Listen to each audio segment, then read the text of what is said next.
Everybody likes chips. It's salty, it's crunchy. We like that. Are you a dip guy? You like to, kind of run it through? And we're counting. Salsa's not a dip. We're going to put that aside. Salsa's salsa, not a dip. Okay, kind of an underrated dip that I definitely use. Not all the time, but if it's in the fridge, hummus is a nice little dip action. That is pretty good. It's a good little dip action right there. That is pretty good. I don't dip often. I like the plain kind. I don't like when they put all the stuff in it. I don't need the red pepper hummus. Yeah. I want the chickpeas and the tahini and the tahini, whatever. Tahini. Tahini's the spicy stuff on the rim of a margarita. Tahini is the peanut paste. Oh, right? yeah. You're right. By the way, when you just said that you don't like any of that stuff, I'll take any of it. You like it all? It doesn't matter. Mix it all together. Except for you get the What about buffalo chicken dip? What about French onion dip? There's amazing dips. What about ranch dip? I could skip that one. Yeah, you're not a ranch guy, but I love it. Skip all those. You know who has great buffalo dips? Chicken dip's pretty good, Slee. Trader Joe's has amazing dips. There's almost an entire section of an aisle that is just dips at Trader Joe's. No, they opened up just like a small store. It's just dips. I think you like to have the little Trader dips. Exactly. Like this has baking goods, and this has soup, and this has beans and rice, and then there's just dips. Just an aisle of aisle 7, just all dips. They have a caramelized Where do you onion keep dip. Your dips? They even refrigerate them. They have this caramelized onion dip that's amazing. They have this truffle dip that's only in the winter months. Truffle. Sorry. Oh, truffle. Sorry. Got a little what's in the trouble mouth. dip? I'd like to try that. Does it lead to trouble? Is it in and of itself the trouble? I don't know what it is. How was your night last night? Stressful? Not stressful? Easy peasy? I mean, what? You seem what are you talking about here? Back in 10th. What are you? I don't know what you're stressed out over there. I'm not stressed out. I'd be stressed if I'm the Jazz or the Pelicans. Yeah, I guess. I'd be stressed if I'm the Lakers. You're clear by what, a half a game? You're all half good. a game right now, and a tiebreaker on the Pelicans. There you go. Yeah, it's in the bag.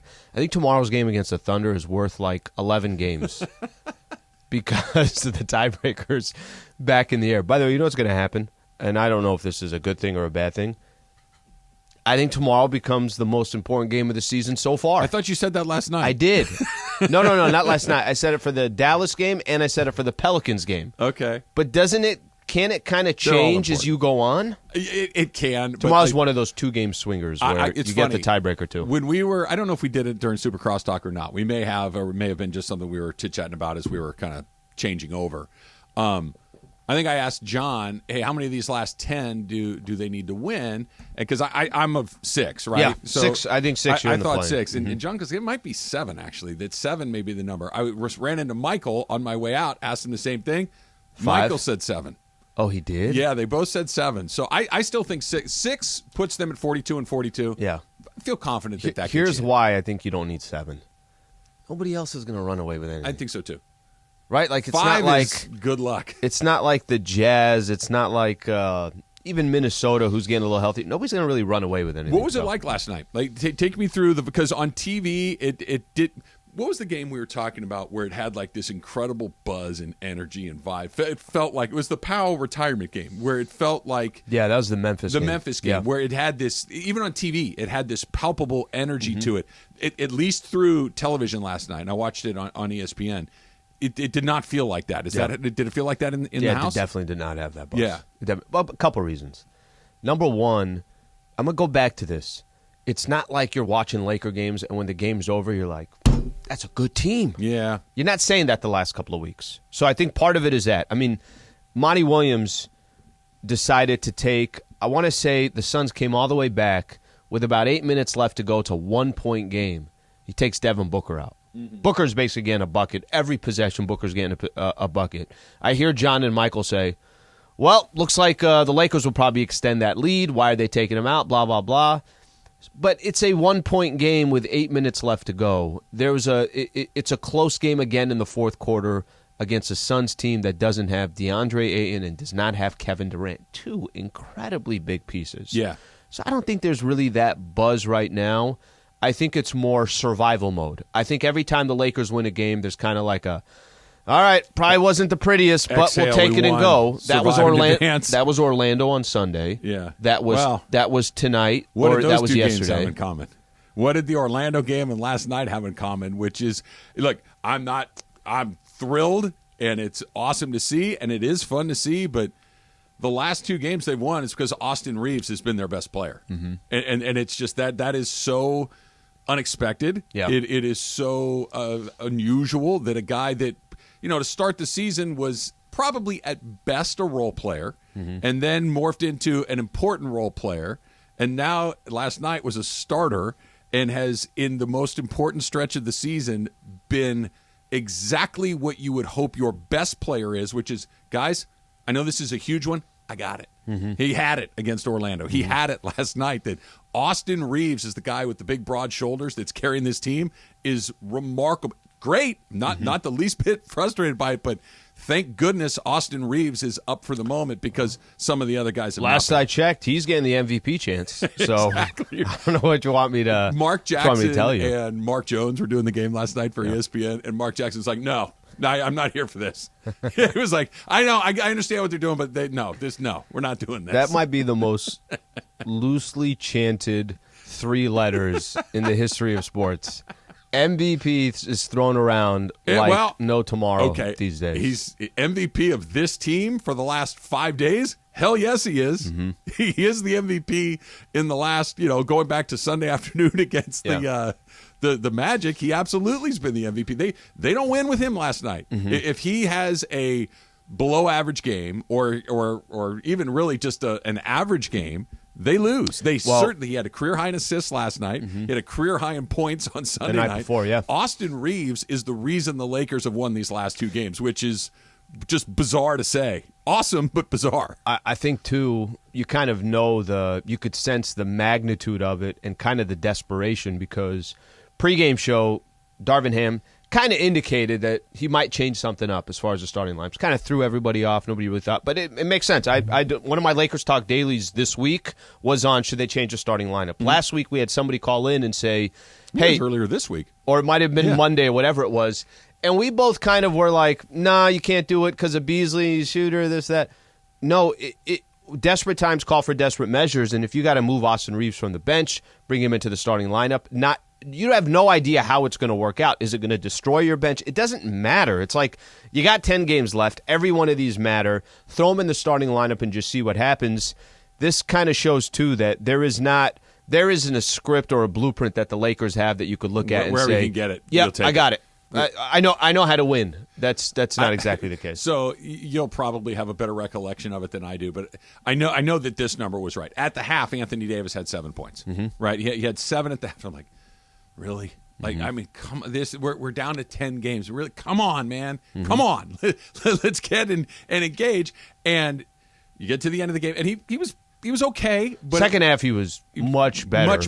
Much better. He was. But we're having that moment. It was like, oh my gosh, are we going to get another one of these?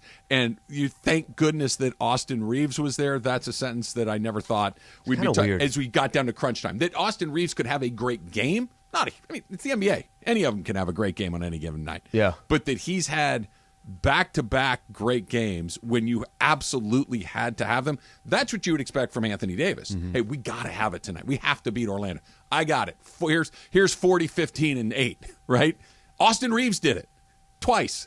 And Anthony Davis has been somewhere between not great and okay, and he's the one that's supposed to be there. The role reversal is pretty striking. No, and it's not like it's LeBron and AD going back and forth. We're talking Austin Reaves, and it's no disrespect to Austin Reaves. None. He's been terrific.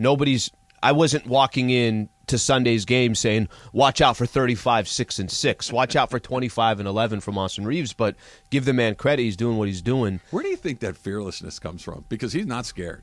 He's not afraid of missing. He's not afraid of attacking the rim. He's not afraid of throwing a pass. Like he's just playing as loose and as free and aggressive, and he attacks, and there's no, hey, I'm Austin Reaves. He's just letting it rip. It's awesome. Could it be this? And maybe this is the difference between both of these dudes' mentalities, okay? I think a lot of times Anthony Davis, I feel like he's in his own head. Let's use the first half of yesterday. Let's use that as an example. First half yesterday, there are plenty of possessions where I'm like, did AD even touch the ball? Plenty of possessions where AD is trying to make the right play and he's kicking it out. And then in the third quarter, there's moments where Anthony Davis is grabbing offensive rebounds, double teams coming, I don't care, I'm going to spin the other way and I'm going to shoot the shot. Sometimes I feel like the dude gets in his own head, where Austin Reaves on the other side, I don't know if it's the best example. You ever gone to a casino and never all of a sudden you win? I refuse. Yeah. You win a couple $100, and it's like, all right, I'm playing with their money now. I'm not playing with my money anymore. And let's say you're playing poker. Poker's a perfect game for it. You know what? Let me just try to see if I can just BS this hand here real quick.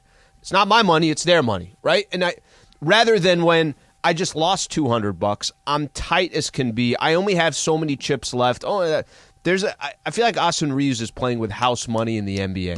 But I like the analogy, but I do think that it's personality driven. Some people get house money and get tighter because they look, this is mine. I gotta hold on to it really tight. I'm not gonna give it back to him.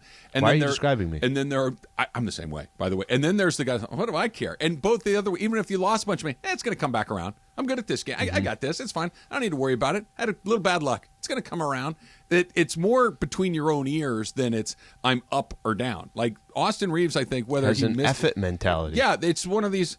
Why wouldn't I attack the basket? I'm good at this, and he is. I love the D'Lo quote last night. It's maybe a little off. He's like, guys, I don't know what to tell you. He's just really good. Yeah, it was just like, yeah, he is, and it's fun to watch. And thank goodness he's here. And yeah. Thank goodness Scott Foster was there last night, too, which we'll talk about next. It's Trav and Slee, 710 ESPN. All right, March is a...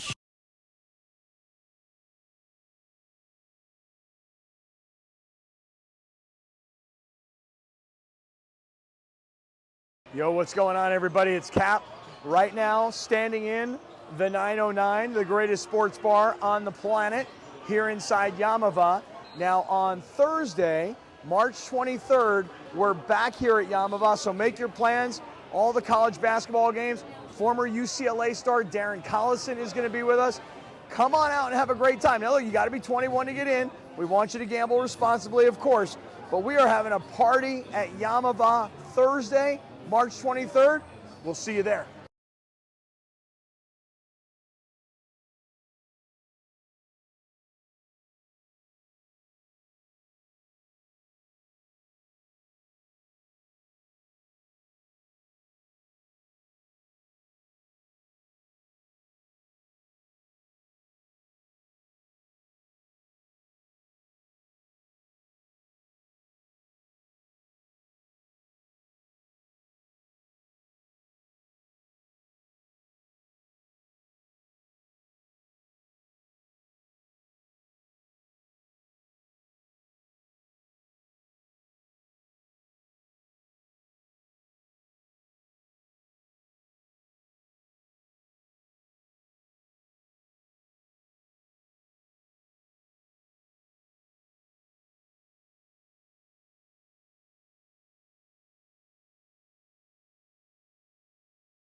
Guys, if I'm a bad guy for this Yes. film that I had yesterday. Okay, thank you for answering.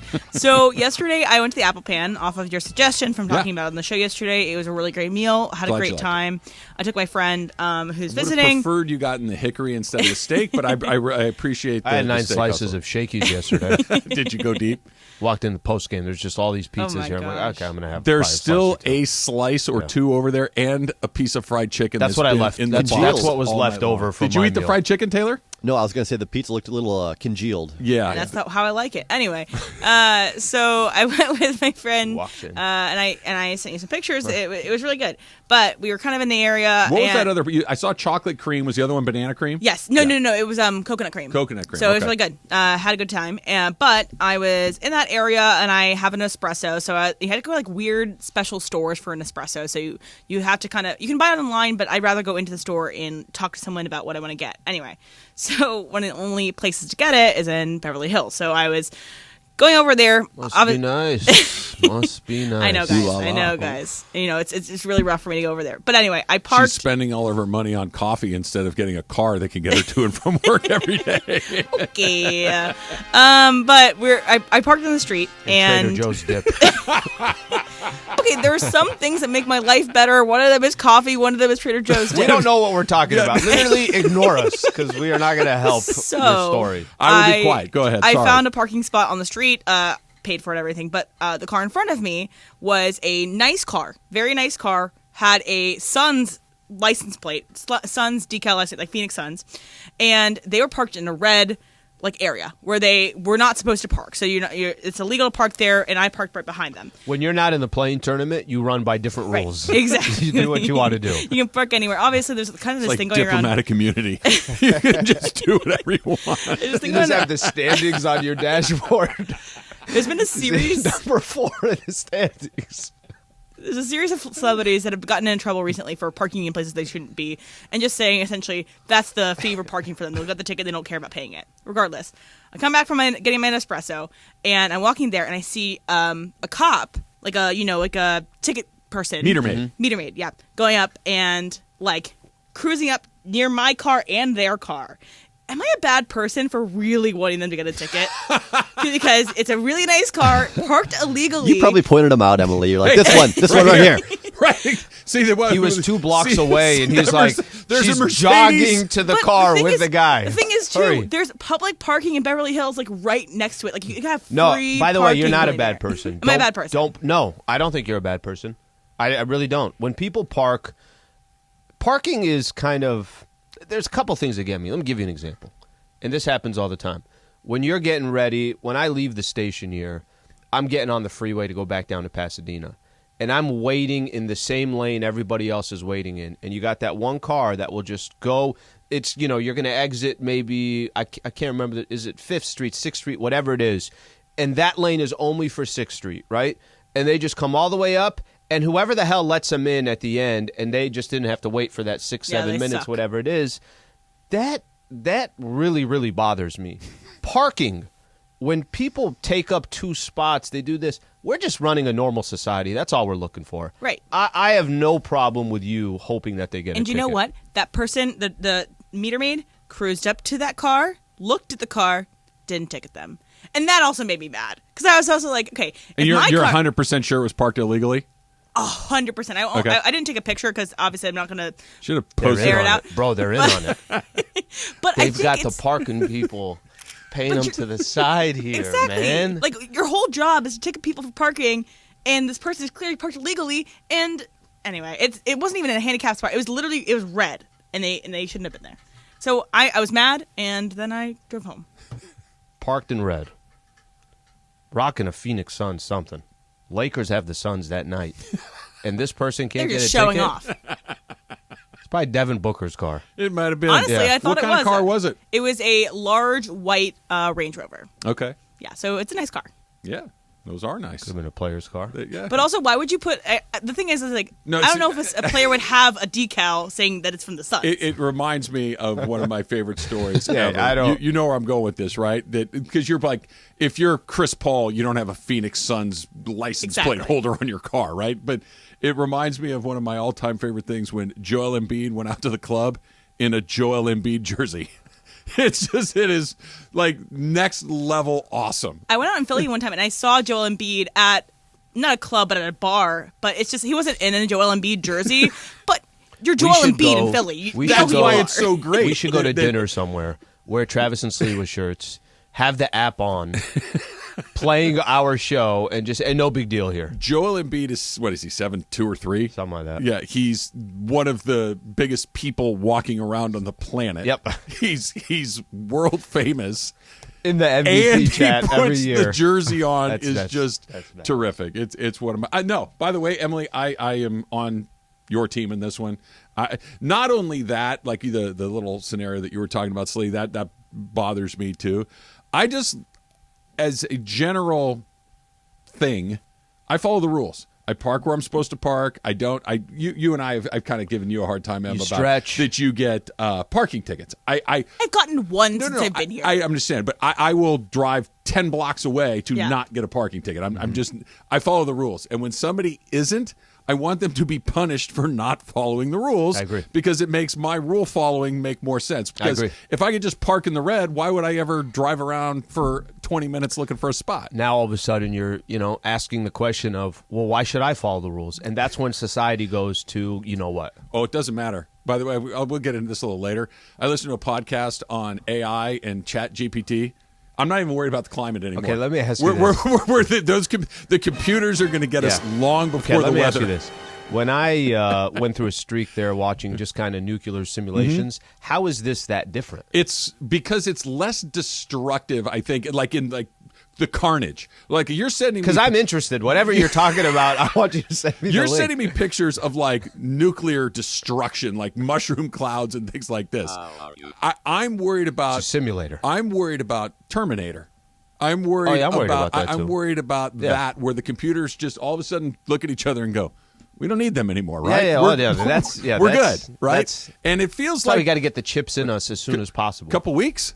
That's what it feels like. I was worried about, hey, the planet's warming at like 1 degree a year, and in 60 years, well, I'm going to be dead in 60 years. I'm trying to make the planet inhabitable for my children and eventual grandchildren, hopefully. I am more worried about getting Terminated in the next couple of weeks than I ever have in my life. The robots won't do? They probably won't wait for the NBA Finals to finish. They're not concerned about stuff like that. They'll do it in the NBA Finals or the Super Bowl when we're all distracted. Right? Yeah, there you go. Look, I'm very glad that it happened last night.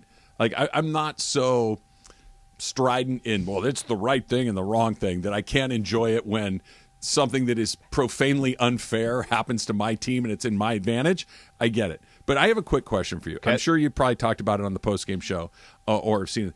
The whole Dallas Mavericks Golden State Warriors snafu yesterday, right? Yep.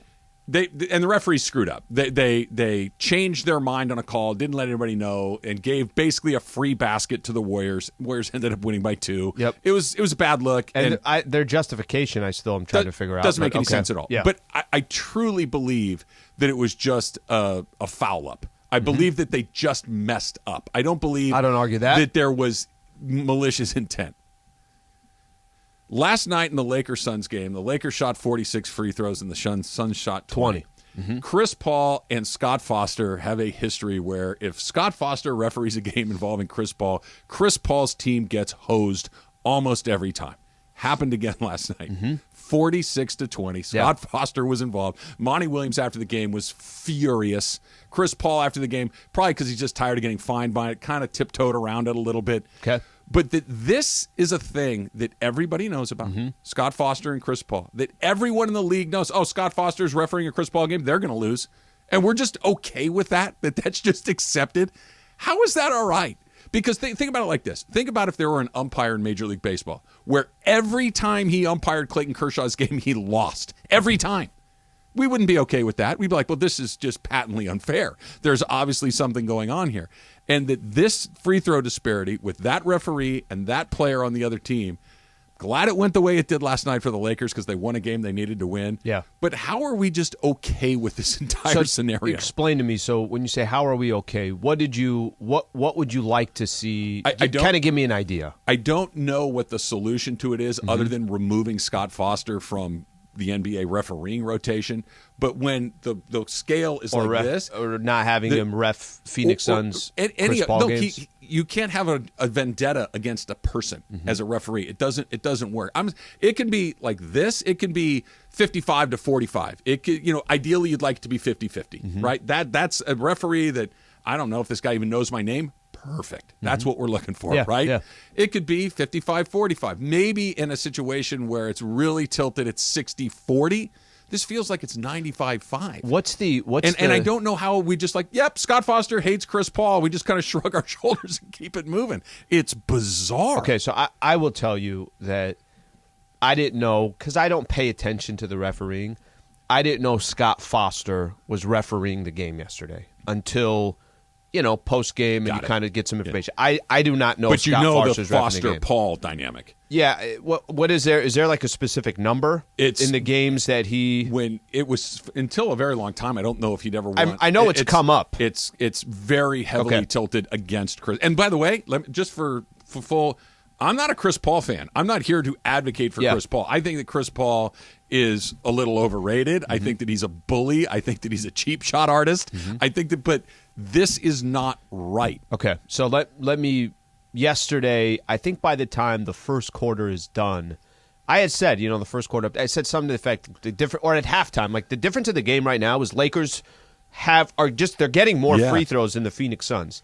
However, what you do think is going to happen, and this happens sometimes in sports, if there's a discrepancy that's huge like that, eventually it's going to even itself out. Okay, so Monty Williams, you're talking about his post-game interview yesterday. Post-game, and before I even saw the interview, I just said that, look, when you take 26 more free throws than the other team, you're probably going to win that game. Sure. I think they were plus 21 from even the free throws. throws. Even if you shoot 50%, that's 13 free points. And I'm not here to – let's put the Lakers to the side. If this was flipped, do you know what the entire conversation would have been post-game in this morning? Explain to me how another team takes 26 more free throws than you. So I hate that that's part of the conversation, but that's a fair conversation to have. It's completely fair conversation. Yeah. Since 2013 – Chris Paul in playoff games, refereed by Scott Foster. You want to take a guess at what Chris Paul's team's record is? Okay, so now I think I'm remembering some of it. Was this like 0-20 or 0-21 or something like that? 1-12. Okay, 1-12. Okay, no, not 1-12. It could be next 5-7. It could 5. It could be 4-8, and it's just like 1-12. Chris Paul's on good teams. Okay, it's one of those things that everybody's jumping up and down about what happened with Dallas and Golden State because the ref again they fouled it up. It was a mistake, but this is weird. It is a weird, heavily tilted one way or the other because look, most NBA coaches and and players understand that bitching about the referees is a losing proposition. Yeah. Because I'm going to get fined, nothing really changes, and I don't might get a technical foul. That could be different. I don't get anything out of it. This is Monty Williams just like, no, I have to get this off my chest, and he got it off, and then he just left. That it's really bizarre that we just live in a world where everybody goes, yeah, he hates Chris Paul, and we keep it moving. Was it D'Angelo Russell that was going off during one of the timeouts saying, it's Scott Foster officiating, something along those lines? I don't know if you saw that video, but that also, too, is when a player from the opposing team knows, it's Scott Foster that's officiating. That's probably not the best look for that official. It's weird. Yeah. Now, I'm glad that the Lakers can check the box. I want Lakers Suns first round, Scott Foster. In every game? Yeah, I want him part of the starting lineup. It's a weird deal, and that we pretend it's not is even weirder. Coaching for the Lakers, Darvin Ham. It's a weird And deal. at referee. That's kind of what it is. The lights come down. That's kind of what it is. Scott Foster. Little update on LeBron's health coming up next. It's Travis Slee, 710 ESPN. If you're injured. Yo, what's going on, everybody? It's Cap. Right now, standing in the 909, the greatest sports bar on the planet, here inside Yamava. Now, on Thursday, March 23rd, we're back here at Yamava, so make your plans. All the college basketball games. Former UCLA star Darren Collison is going to be with us. Come on out and have a great time. Now, look, you got to be 21 to get in. We want you to gamble responsibly, of course. But we are having a party at Yamava Thursday, March 23rd. We'll see you there.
A lot of links coming my way on Twitter, Slee, with the AI stuff. Well, not some of those too, but just D'Angelo going, Scott Foster, y'all.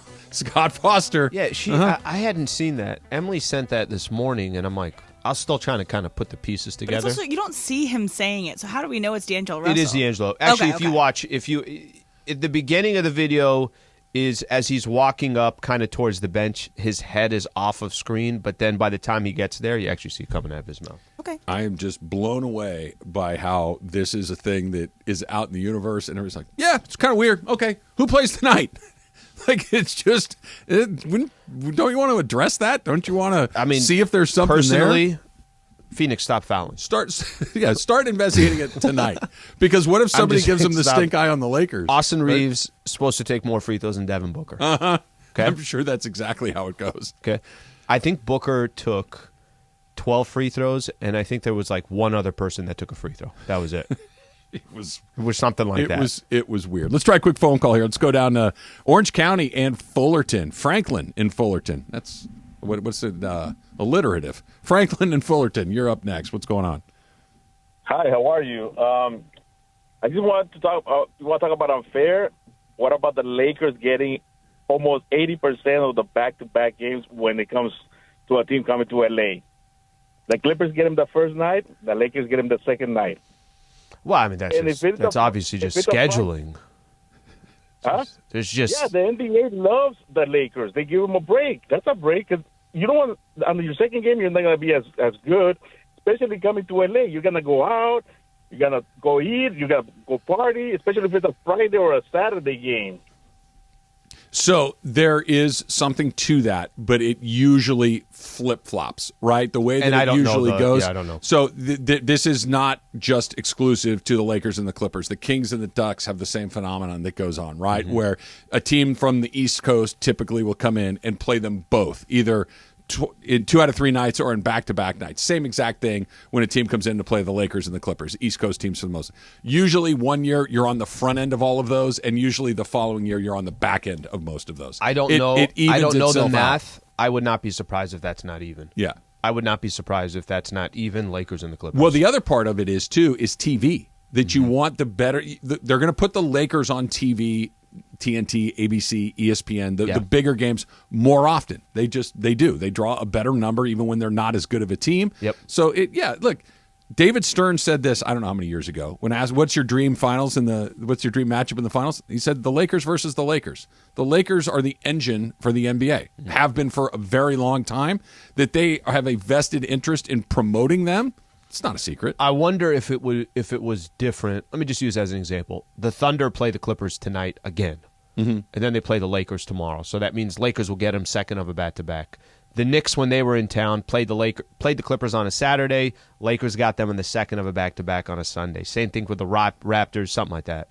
I wonder if you're back in 2017 and 2018, where the Laker product was just not that good, if that wasn't the case. That because ESPN's like, no, I don't want to carry a 50-loss Laker team. Or if Lakers it was, still draw more. They're just it's like anything else, right? Even if something has not performed great I wouldn't watch it. Historically, they're going to put on the thing that they know draws a better it's number. Actually a good example is when I used to get, and I still do, when I get frustrated on these Thanksgiving games or these Christmas games, I'm like, I don't want to see, even when the Lakers were on Christmas games, I'm like, they're 12 games below 500. Take them off national TV. Yeah, but you're right. That. Those numbers they stay on there. They play a bit on Christmas for 1,000 years. Yeah. Before there was Christmas, they were playing on Christmas. They're not going anywhere. It's 6-40, and they're like. Look, I don't mean to spoil the surprise for anybody. These are businesses that are being run. These are not necessarily make it perfectly equal. They try to make it as fair and still make a bunch of money. But the difference is the conversation we're having about Scott Foster. It's not business related. Well, you can call it business related, but that's different than scheduling. It's personal. Yeah, that's him and the Suns is a personal problem between those two guys. I don't know where exactly it stems from, but Chris Paul is not a guy that loses a whole bunch more than he wins, and that does happen when that guy referees the games is super mental weird. For Chris Paul. Here's Dave McMenamin talking about a possible return for LeBron James. LeBron will push for some time over the final 3 games that the Lakers play in Los Angeles. April 5th against the Clippers, April 7th against the Suns, April 9th against the Jazz, to target that range so long as there's no setbacks in his rehab to make his comeback, get back onto the court, get a little bit of a dress rehearsal before either a play-in tournament or a playoff berth for the Lakers. Okay, so that was Dave McMenamin on SportsCenter earlier today. Woj has tweeted as well that says there's an increasing optimism that LA Lakers star LeBron James could return to play, quote, a few, close quote, games in the final week of the regular season, sources tell ESPN. James has been out since suffering a right foot tendon injury on February 26th. So McMenamin and Woj both saying, I mean, no one's saying he'll be back on this date, but that they're at least targeting a kind of soft open for the play-in or the playoffs, and LeBron could play a game or 2 or 3 towards the end of the season. That's encouraging. Today's the 3-week mark where he got reevaluated, so we're all kind of waiting for an update. I'm going to add one piece to this. Trudell put, while there's no timeline for a return to game action, LeBron has started to progress with gradual basketball movement and with on-court activity. If you told me, hey, LeBron is going to come back at some point towards these last couple of games of the season, a little bit of a ramp up towards potentially a play-in tournament, see where the Lakers are by then. I mean, it's the best case scenario that can play out for the Lakers. I can't envision anything else. If I just kind of walked you through the Western Conference right now, there's kind of a question mark with every team in the West. Every team has a question mark. And some of those question marks are they going to be healthy or are they not? Whether that's the Phoenix Suns, I think that's a fair question mark. The Clippers, how healthy are they going to be by the time the playoffs start? So it's not like I have my favorites that I would tell you that, okay, yeah, it looks like that team, they have just enough time to get their guys back and they're going to be a problem. For Bron and the Lakers, if you're playing, let's say there's 9 games left, you got to play 7 more without LeBron James. And in those 7, you go 4-3. Just throwing a number out there. Mm-hmm. So that means you're 500 with 2 games left on the season. Aren't you then just saying, okay, grab one of those playing spots. Bron is back. Let's roll the dice and go from there. It would be the best case scenario that they have in front of them. If they can go 4-3. They got 9 left, so they're going to have to go 5-4. I get it, but last night was a perfect example. I'm glad they won, but they needed a really unbelievable performance from Austin Reaves to do it. Same thing we saw with Orlando. None of these games are money in the bank. None of these games are out of reach. Yep. I don't know. They could have a really bad 10 days, and all of a sudden it doesn't matter if he comes back or not. They could have a really good 10 days, and you could buy him more time to where you don't have to play him. His return is the second thing. The first thing is you're going to have to find a way to win games before he gets back. Yeah. Because your performance in those games will determine whether his return means anything or not. Or if he decides he's not going to come back because they're 2 games out That's with what 2 games to go. If they got 9, if the next 7 they go 2 and 5, then it doesn't matter if he comes back or not because you're probably outside of it and that's it. Or just the opposite could be true. Just a prediction because it's Sports Talk Radio. 9 games left. How many do you think they win in these final 9? 4. Okay, 4 and 5. So that means they'll be 2 games below 500. Yeah, which is kind of where they've been for most of the tonight or not tonight. Tomorrow night is interesting. I don't think they get in, right? Not if they're under 500. I think 500 is the number. I say they get 5 and I say they go 5 and 4. Still have I think like the 6th easiest schedule, something like that. That would give them 6 in their final 10, which is the number that I thought. If they win 5. They're about a 500 team. They win about as often as they lose. They haven't been able to get to that. They got another shot at it coming up tomorrow night against OKC. They're 0-2 trying to get back to 500. A team that they've had trouble with. A team that is hot as a pistol right now. They're winning every time they go out on the court. Hey, did you see? Coming up next, it's Travis Lee, 710 ESPN. All right,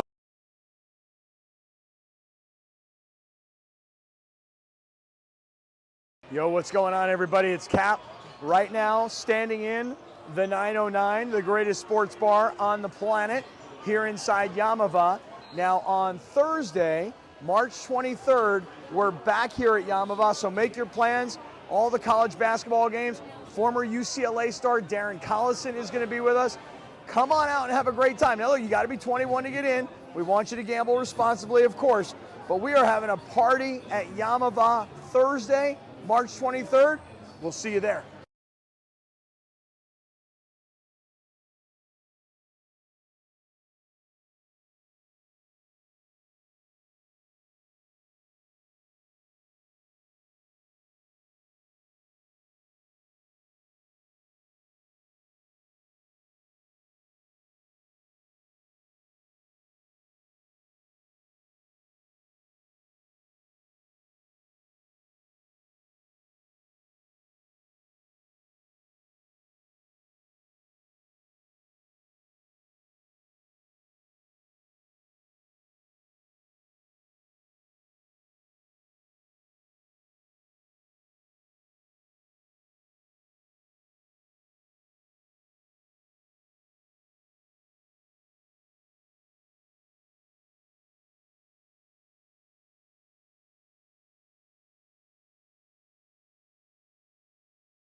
Travis and Sliwa, and it's time for the segment we do around this time, 10:40 a.m. on Tuesdays and Thursdays. Hey, did you see that sky today? Did you guys see that?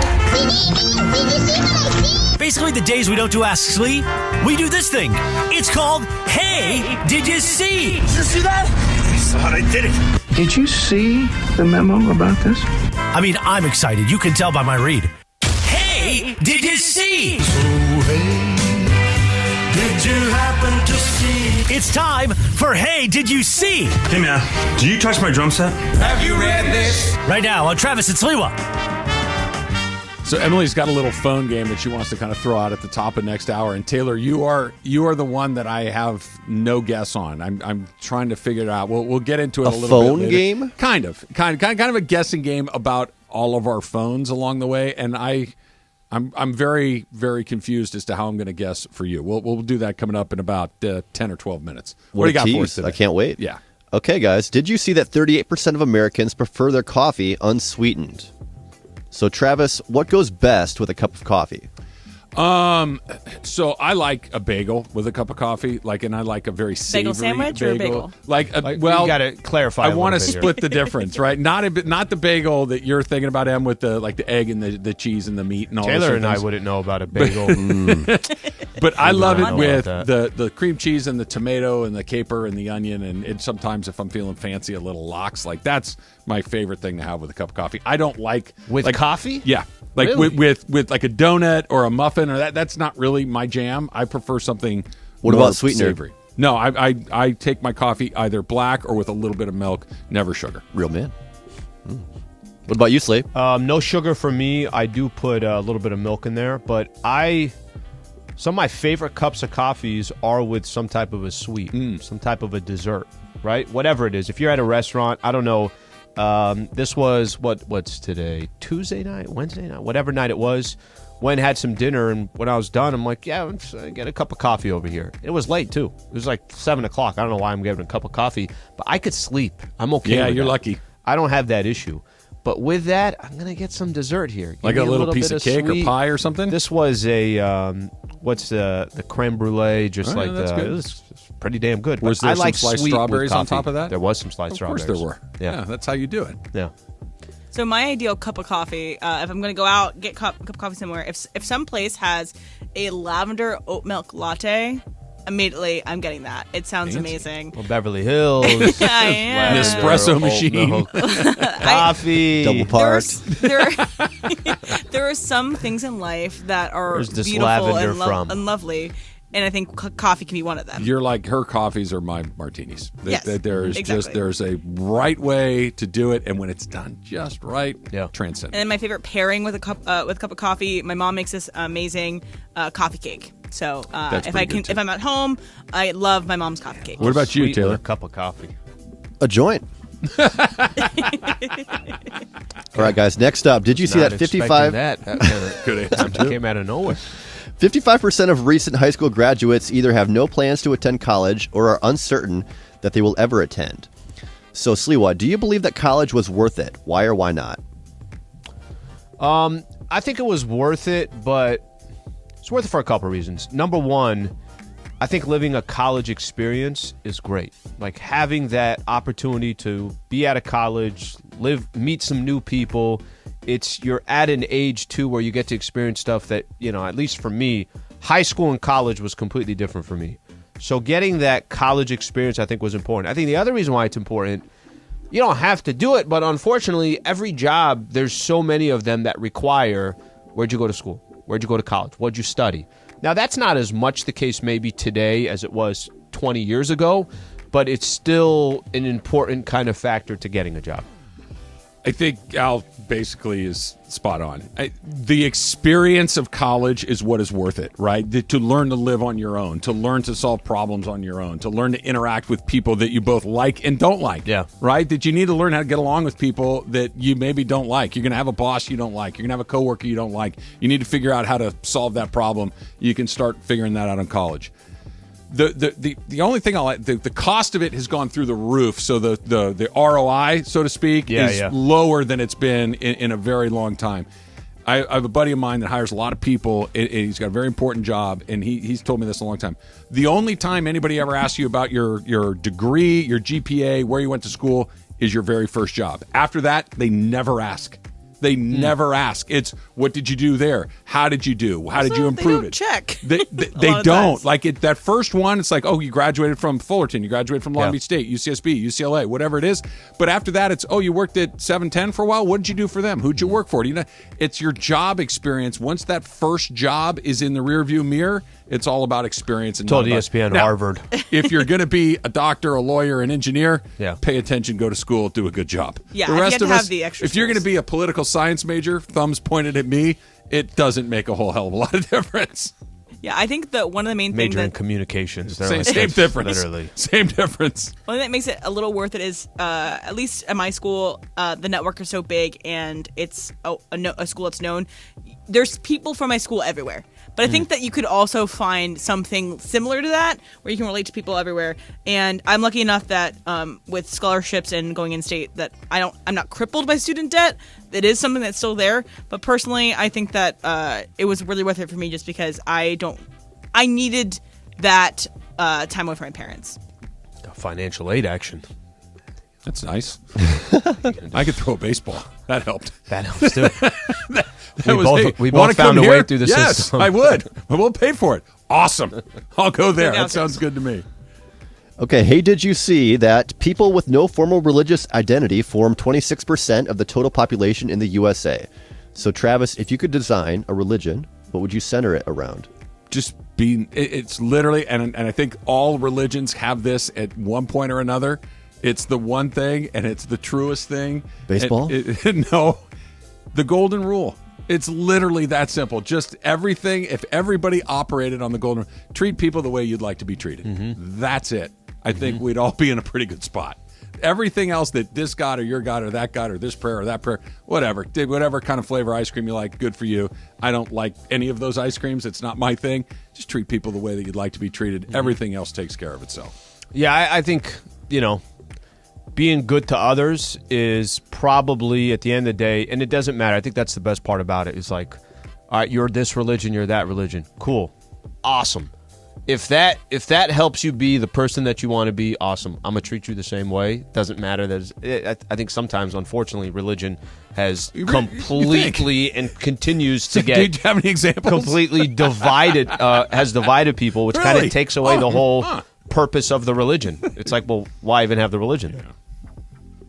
I think if I'm going to form my own cult is maybe where I want to go with this, like my own religious cult in a way. I think it already kind of exists, but and also it's the subject of that new show on Amazon Prime called Swarm. But, there's a nice little cult around Swifties, and so if we just, worship the feet of Mrs. Taylor Allison Swift, it'd be a good world. I just got a migraine. Good. I'll be a heretic. You guys asked me. I would be the one blaspheming every single day. I take everything back about being a good person. You should feel very good about what I'm about to tell you next. It's going to make you have your chest out a little bit, Slee. It's Travis Slee, 710 ESPN.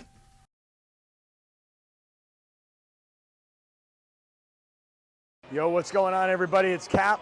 Right now, standing in the 909, the greatest sports bar on the planet, here inside Yamava. Now on Thursday, March 23rd, we're back here at Yamava, so make your plans. All the college basketball games. Former UCLA star Darren Collison is going to be with us. Come on out and have a great time. Now look, you got to be 21 to get in. We want you to gamble responsibly, of course, but we are having a party at Yamava Thursday, March 23rd. We'll see you there.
It is the show that begins 9 hours of LA sports talk all day long. Each weekday, 10 a.m. to 1 p.m. This is Travis and Sliwa on 710 ESPN. So I was listening to Mason in Ireland yesterday, and they were talking about this story. I believe it was Mason. And I texted him trying to confirm the story, but I didn't get a response yet. But he talked about how he went out to dinner with a friend, and he noticed his friend's lock screen. So I would assume most people's lock screen or something, it's like it's something that means a lot to you because you look at it a lot. So his friend's lock screen had a family photo, but with the way the lock screen was lined up, it's mostly just that friend's face. So when he would open up the lock screen, it's a picture of himself. So I wanted to play a game and see if we can try to guess what each other's lock screen is. Okay, so the only thing is I can't guess Travis because I know his and he knows mine. But everybody else, we're going to try to guess who it is. So Al, I want you to try to guess what's Travis's lock screen. I'm going to go... I'm just trying to think here. Is it a picture of the entire family? Is it Michael at a baseball game? Is it a piece of food? No, I don't think it's going to be... In-N-Out? No, I don't think it's going to be food. I'm going to say something family-related. Taylor? For Trav, a picture of himself and his wife. Okay. So Al wins. That's what it is. It's a picture of both of my boys at Dodger Stadium. So it's kind of the twofer, right? It's two of my favorite things. I got both the boys with big smiles at Dodger Stadium at a playoff game this year. That actually happens to be the one that they won. But just in the interest of everybody, what about your daughter? Yeah. The inside picture is of me and her together. Okay. So I have all three of the kids are Susan didn't make the cut? Susan did not, and she has brought it up in the past, and now I'm doing it just to kind of tweak her a little bit. But I'm not on hers either, so we're all good. We're all good. All right, so we'd like to keep an even score in the Rogers household. Al, I'm going to make my guess for yours. Okay. Don't overthink it. My guess is rookie. I would like to guess the same thing. It is. Make it 3. Yeah, it's not rookie. Lady when I got the Pixel. Is it a cracked screen? I didn't do anything. It's the default? No, I just got like a landscape something. But that's what came on the phone. When you turned it on, that's what it was? This was the one because I think it was... What about the front? I think when you get the phone, I think it literally says, like most phones, right? Like it's probably Google Pixel 2022. So I had to change that portion of it. So I just went with... It's just like a grassy field, right? Yeah, it's just like basically a landscape. It looks like a farm in Kansas. It just looks like a wheat field. There was one I had before, and I couldn't even see like some of the icons. Like it was making it was too white. So I'm like, all right, just give me something that's not. No all Rook, right. No Lady Slee. I would have bad guy. I would have lost big. I thought for sure Rook. Yeah, all right, so how would you guys try to guess what mine is? Taylor Swift, something Taylor Swift related. I already know, so I'm out. Taylor, what do you think it is? You and your sisters. I don't know. Ooh, that's a good guess. Yeah, it is a good guess. It is a good guess. But no, it's actually sunset. It's a picture of the Manhattan Beach Pier from the view of the Strand. Did you take it? I took it. So that's why it's important to me. Yeah. All right, so this is why... And Taylor Swift is like cropped into the back. She's they're practicing their religion. They're worshiping at the altar of Madam Swift. So... The thing me and Travis were talking about this morning, we could not nail down a guess about what Taylor's is going to be as a lock screen. I have a guess. Okay, go ahead. I would say him at one of his shows. That was my I have two guesses, and I think I land. My first guess was or the raccoon. It's something about music, right? My first guess was it's something music related because I know how important music is to you, Taylor. But I didn't know if it's a picture of. I don't think he put a picture of himself playing music. I don't think it's that. That's correct. It could be like, forgive me, what's the name of the place that you play at a lot? That's one of your favorite spots? Lighthouse. So it could be a picture of the Lighthouse Cafe, but something related to you playing music is my guess. And my guess is, so I follow you on Instagram, and I see you have like a really cool Instagram aesthetic. So I think it's maybe something like a picture of like nature, like the rocks, like the ocean crashing into the rocks somewhere on like a cliffside. I think like you have like a good eye for like capturing nature. So that's my guess. This is the one when I said to you, I'm like, I really don't know. What is it? Man, I hope it's Sabonis. It could be. By the way, what if it was Light the Beam? Would you be shocked? I wouldn't. I'd be surprised that he puts that on his phone. So I have two backgrounds, one for my lock screen and one for my other screen. The first one, I don't really know what it is. Like, it's just... It's like a pattern. It's a pattern, yeah. And I've had it for. Did you take that picture? I didn't take the picture. I found it probably a decade ago. Okay. And then my other one is a piece of art. Actually, it's from a Polish artist who does like surrealist stuff and dystopian stuff. That tracks. Yeah. I don't know what that is. I can't even pronounce his name either, but it's really zoomed in right now. I don't know why it's so zoomed in. I can zoom out and show you the picture, but at least it's not like ancient I'm birthing changing techniques. mine right now. That'd be Vlade. It's just Tyreek Evans. So, yeah, there you go. So, yes, Tyreek. I have Eddie Jones. From the last time they made the playoffs back in 1843. Yeah. Biggie tweets out, he says, would have assumed that this is Emily's screensaver and it's just a pizza on the floor. You guys.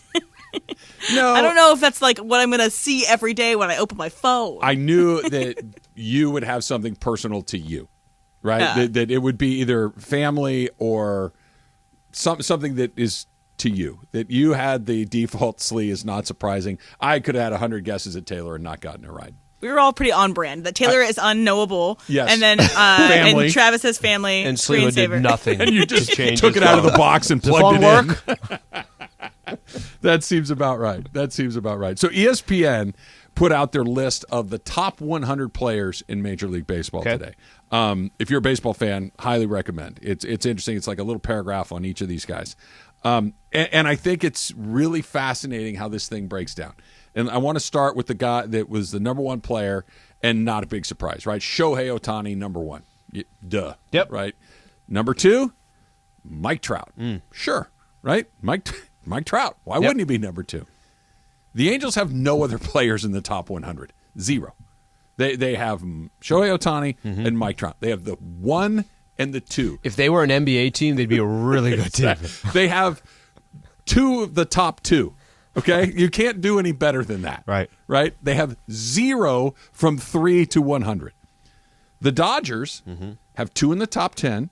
They have 4 in the top 50. Okay. And they have 5 of the top 100.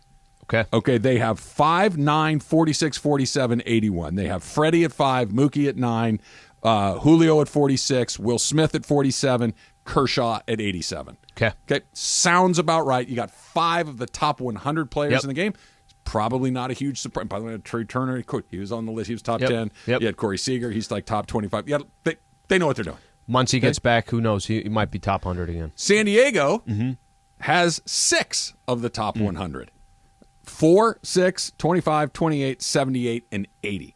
Okay, so again, 2 of the top 10, 4 of the top 30. Keep in mind, Dodgers had 4 of the top 50. Padres have 4 of the top 30, and then they have 2 more at 78 and 80. They've got Machado at 4, Soto at 6, Tatis at 25, Bogarts at 78, at 28, Musgrove at 78, and Darvish at 80. Okay. That is a really good team. And when you look at it like this, when you look at it like the Dodgers have 5 of the 100, the Padres have 6 of the 100, Dodgers have 2 in the top 10, Padres have 2 in the top 10, Padres have 4 of the top 30, Dodgers have 4 of the top 50. This is going to be close. Obviously, luck, experience, some of these other things are going to factor into it, but I think with all of the activity that the Padres had during the offseason and the lack of activity that the Dodgers had during the offseason, it felt like it had tilted really significantly one way. When you look at it like this, it's really, really close. Yeah, I think we kind of get lost a little bit with the Padres because Padres have never been a threat to the Dodgers in this 10-year window. They are now. They were never a threat over this 10-year window. And even last season, head-to-head, where they play each other 19 times. I want to say it was 14-5 Dodgers, something like that. I might be a game off or something along those lines. But walking into the postseason, I will tell you, there are many San Diego Padre fans that thought you're going to beat the Los Angeles Dodgers. Now, talent-wise, the way you kind of break it down, you're right. The Padres have an incredible amount of talent. They do. It's not a secret that they do. What they did at the trade deadline to add players, Tatis didn't even play last year. But more than anything else, that 111-win Dodger team this year, they came down. They came down to the rest of Major League Baseball.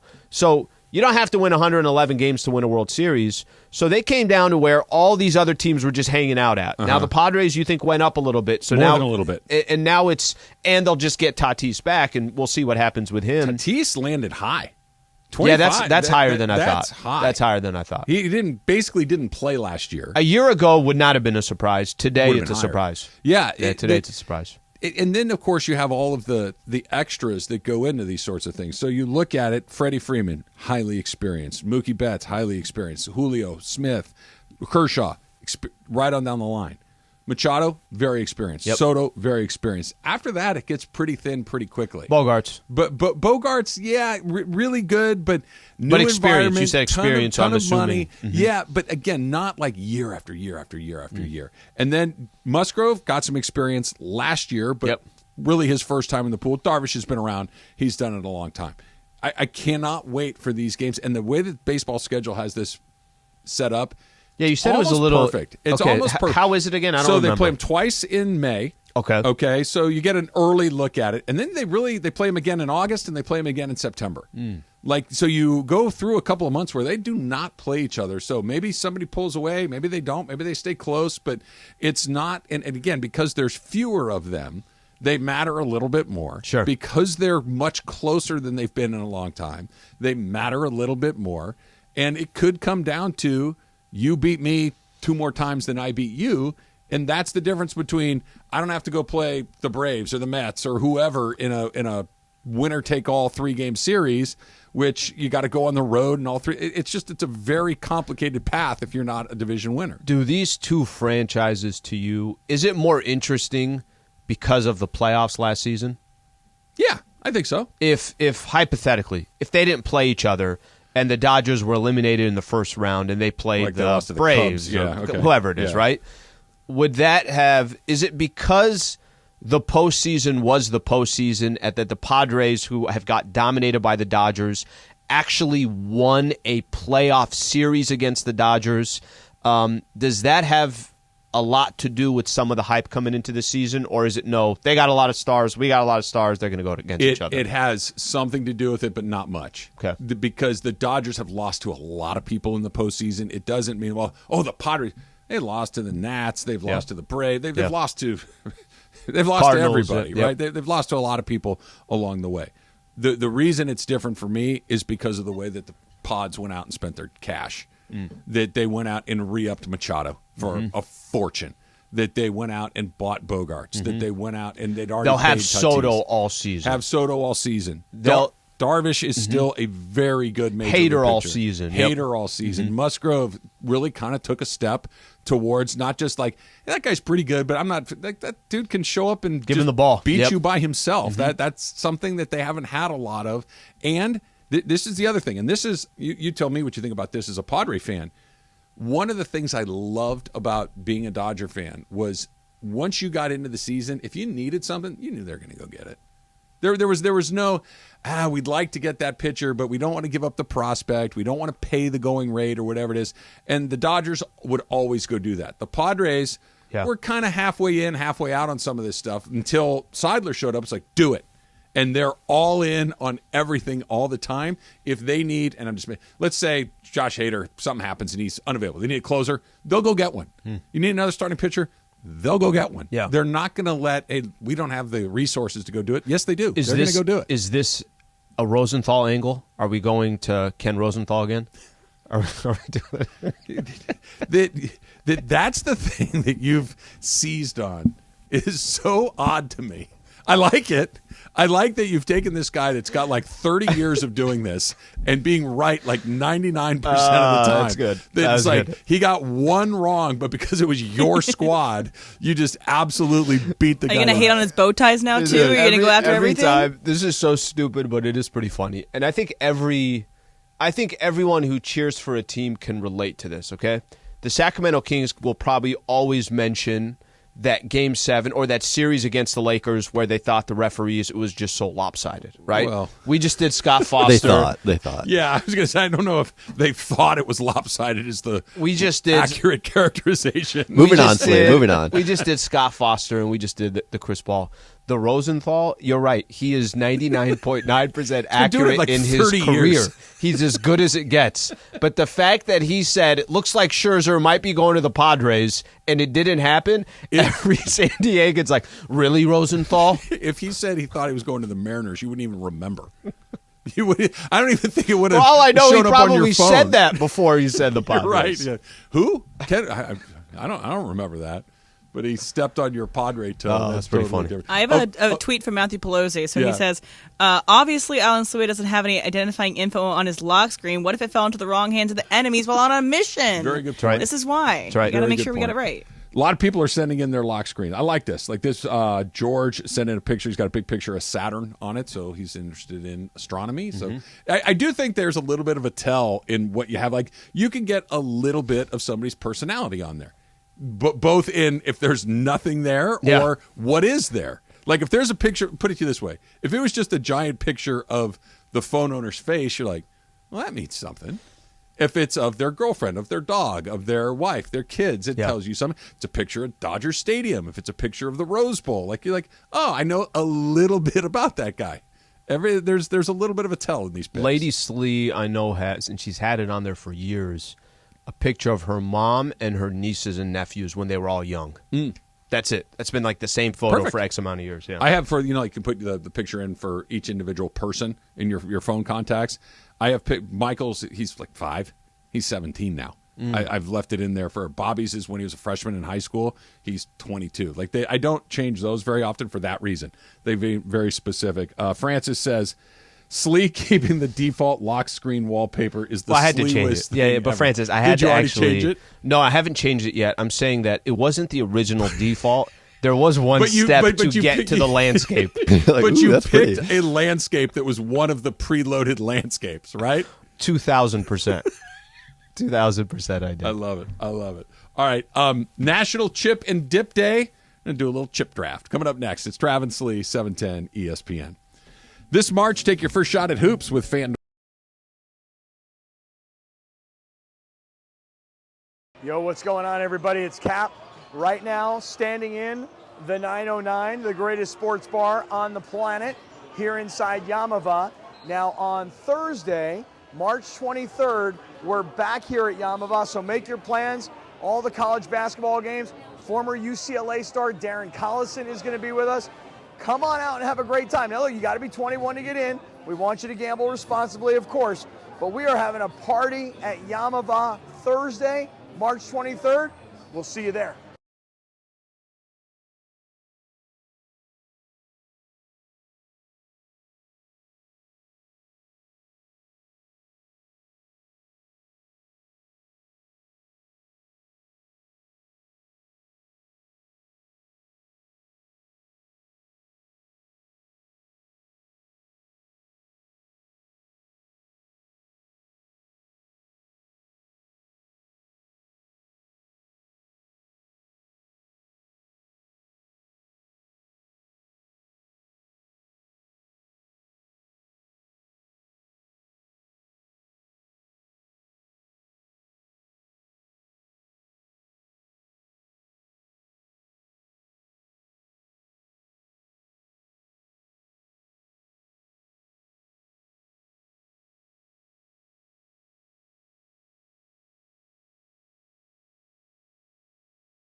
chips.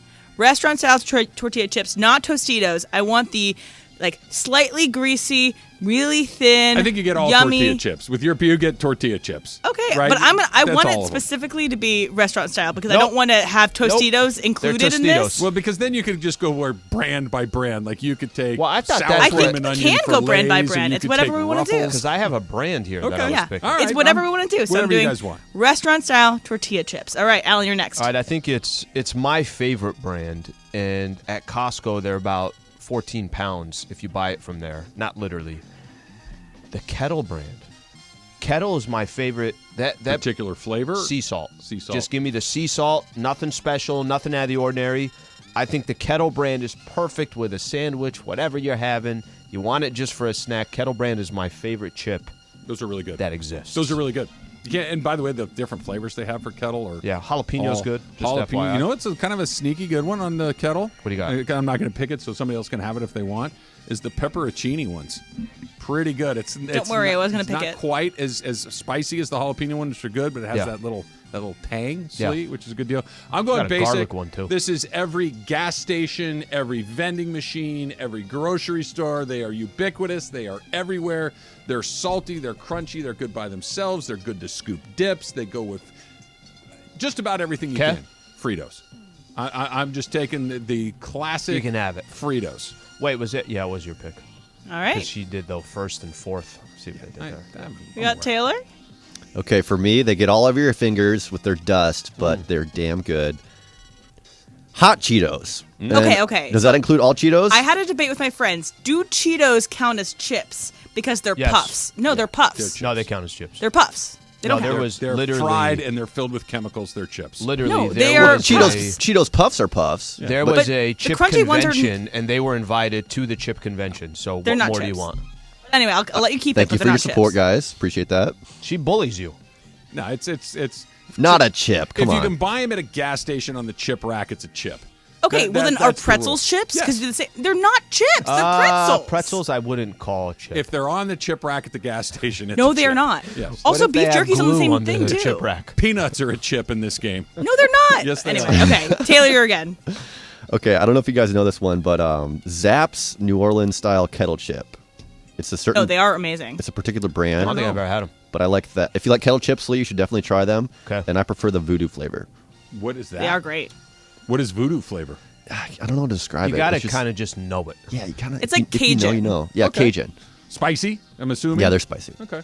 All right, so we got Travis. I'm going to go with another just classic that is it's kind of more of a boutique brand. It's not super mainstream, but I think most people will know what they is. They're the Tim's Hawaiian chips. Yeah. Right? And I'm going with the Maui onion flavored Tim's Hawaiian chip. Okay, Alan. We get 3, right? 3 total? Yep. Okay, I don't think anybody's going to take the third one, so I'm going to go with... I could do multiple flavors of this one. I'm okay with the original. The problem is, if I start eating these, I probably won't stop eating them. Pringles. Pringles are... I don't know. There's Original some, flavor? Any specific original. one? I'm going original. By Emily's rules, that doesn't count because technically those are a crisp, Al. They're not a chip. No, they are. They come in a chip. can, too, so I don't know. Box. Read the box. It is not a chip. Pringles Cheetos are not are a puffs. chip? No, it's a crisp. It's a potato crisp. In our world, Pringles count as this. Is Pirate's Booty a chip? Of course it is, Alan. But Is I'm just popcorn saying a that chip? if we're going to get super detailed on this, yes, for the purposes It's of this not. game, both of those things are.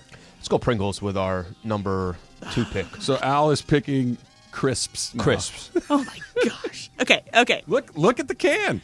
I It doesn't say understand. My potato third chip. pick's going to be Twix. If we're I'm like, going no, by it has the a letter little of the crunch law, to it. It has if a crunch to it. We're either going to not follow the rules or we're going to follow them. But One I'm- or the other. But I'm What? my brain is breaking because Yeah, your it's not a brain. chip. Slow it Okay. down. Anyway, sorry. It's not a chip. I Okay, agree. It's a so crisp. if I'm gonna get Smart Food popcorn, Legal choice. I'm getting Smart Food white cheddar popcorn at the gas station. That's a chip to you? Sure. That It's one's not a chip. No, that one would not be a chip. And it really breaks down your entire argument, Travis. No, we're either going to follow the rules or we're not. If Pringles is in, everything is in. That's not the same. Of course it is. Okay. What about Chex Mix? Yes. That's not a chip. I might pick that. Anyway, so I'm going to kind of pick whatever you want. My brain is melting. Okay, sour cream and onion. Sour cream and onion chips across the board is my second pick in the draft. And then, okay, so this game is the chip draft, so I'm going to go with French fries because it's the British people call chips. Because she gets the first, 8th, and 9th pick. Yeah. That's not how that's supposed to go. We need to go all the way around the horn again to get to where she would have the last pick as well. It's rigged. Hey, This no. whole thing's rigged. We're doing this. So I'm doing British It's chips a good choice. and sour cream and onion. All right, back to Alan. Pick fries, I'm going to do... which is a good choice. I knew nobody was going to take this one. And, some people might not even like this brand. But it's my damn chip. Sun chips.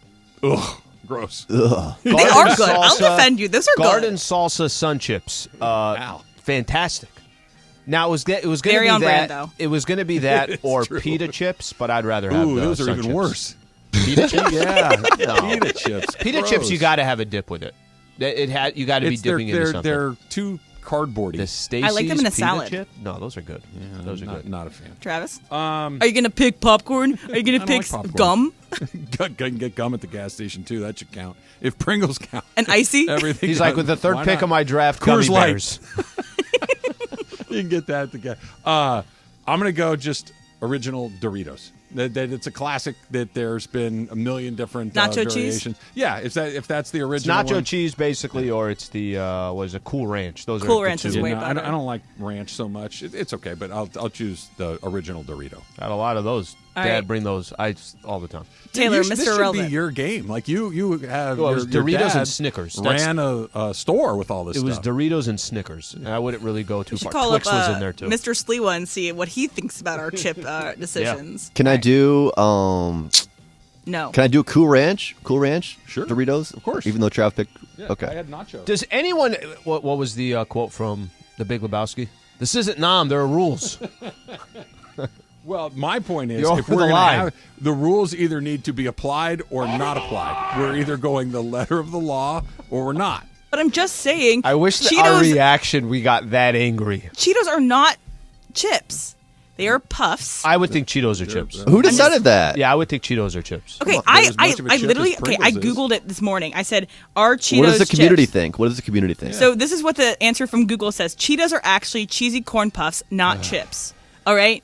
So if we're gonna trust what Google says, Here's what we're gonna AI do is that. doing. You They're just know it's the separating best them. choice, Google and you wish. Google is Pringles a potato chip. Okay, I'll do that right now.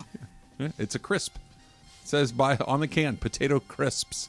And they're why? Here's a question for you. Since you picked them out, they're your second round draft pick. Why are they so waxy? What is on them that gives them that waxy thing? I don't know. I like them, but they have. You know what I'm talking about?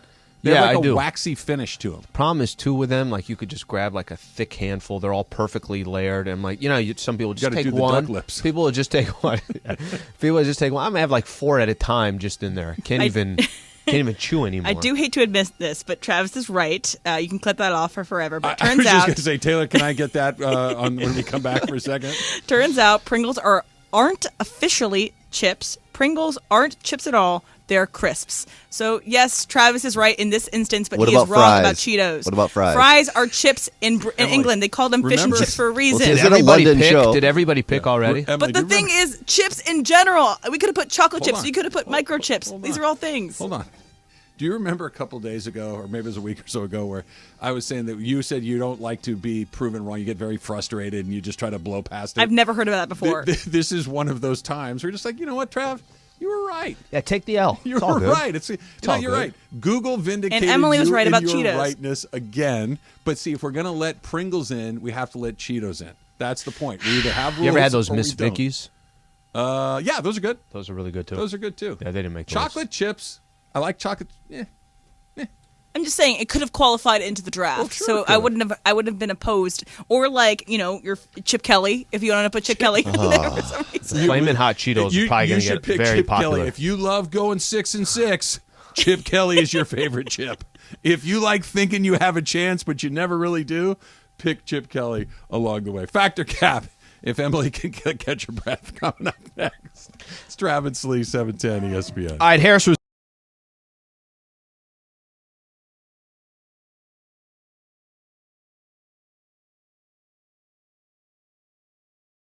Yo, what's going on, everybody? It's Cap. Right now, standing in the 909, the greatest sports bar on the planet, here inside Yamava. Now, on Thursday, March 23rd, we're back here at Yamava, so make your plans. All the college basketball games. Former UCLA star Darren Collison is going to be with us. Come on out and have a great time. Now, look, you got to be 21 to get in. We want you to gamble responsibly, of course, but we are having a party at Yamava Thursday, March 23rd. We'll see you there.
$1 p.m. and it's time for Factor Cap. Oh, that's Cap. That's so Cap, Dad. Everything I've said is a cap, but I'm going to go fact. First of all, it's not a cap. It's no, it just is a cap. Welcome to Factor Cap.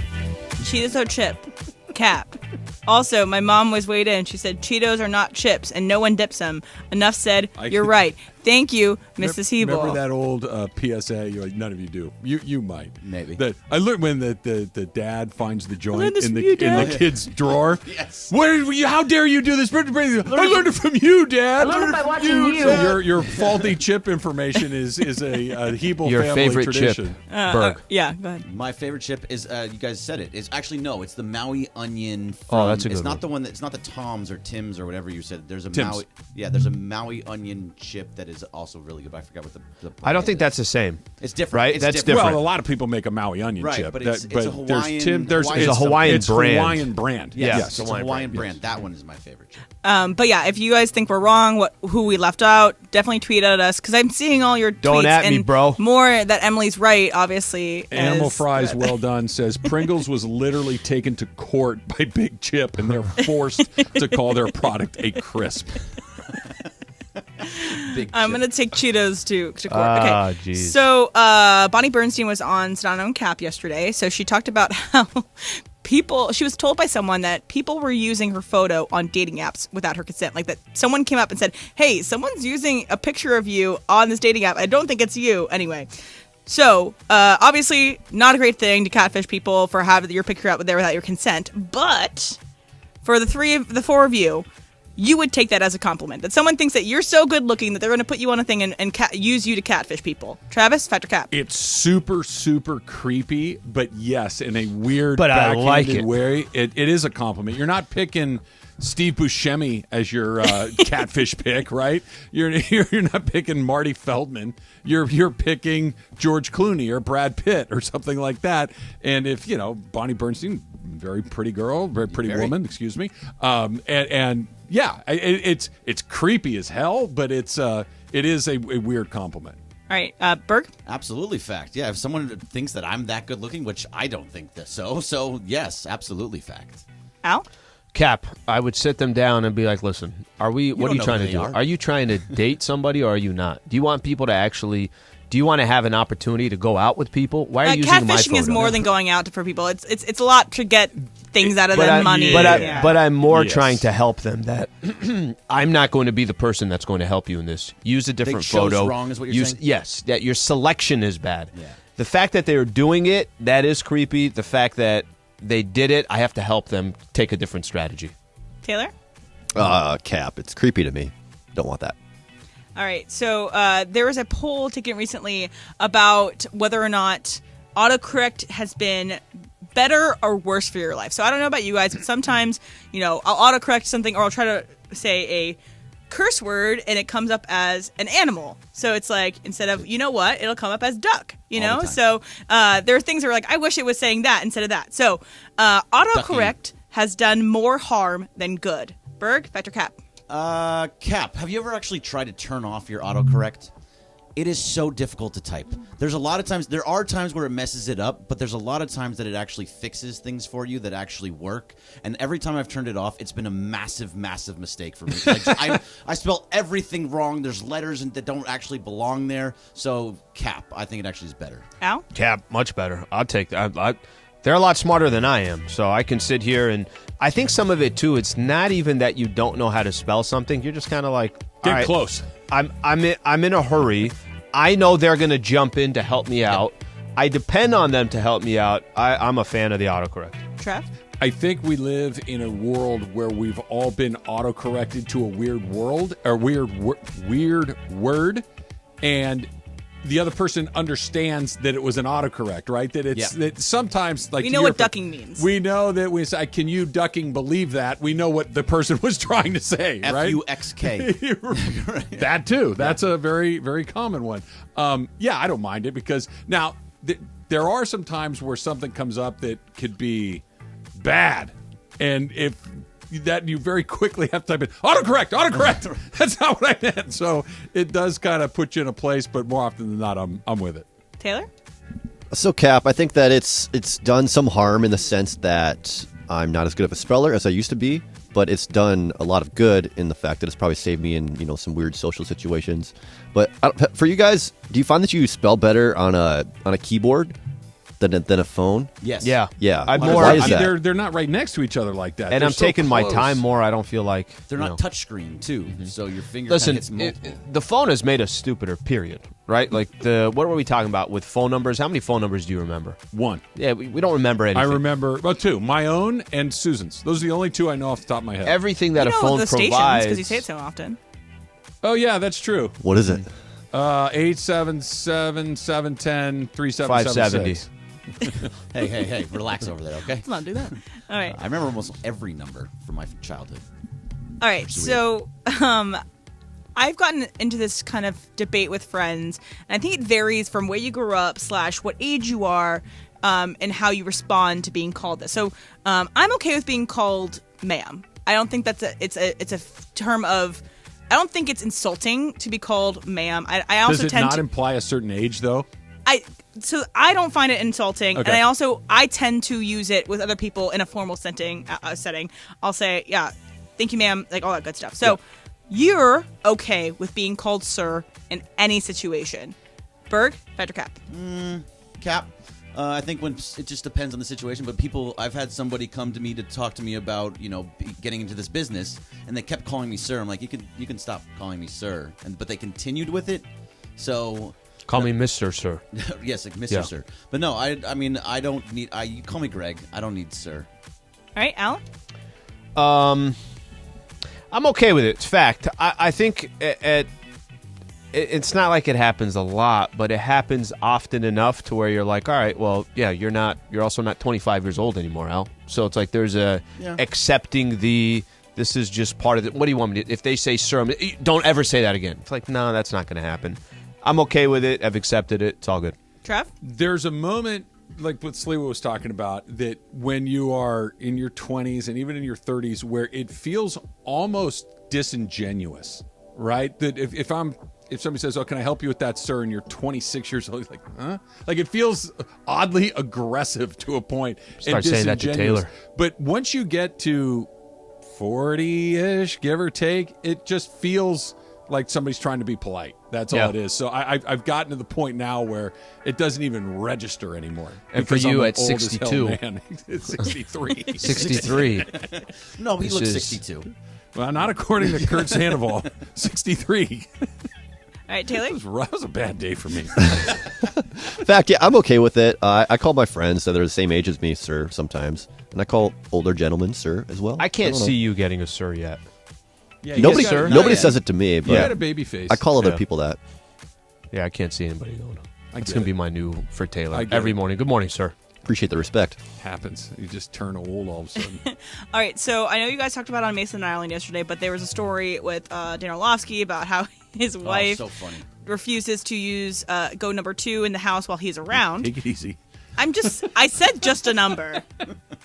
And the clip says but then you guys kept on saying that, that they went on the table and saying that the relationships, they have open door policies sometimes with using the restroom around your partner. So an open door policy in your home with your partner is ridiculous in terms of using the restroom. So that is ridiculous. Alan, fact or cap?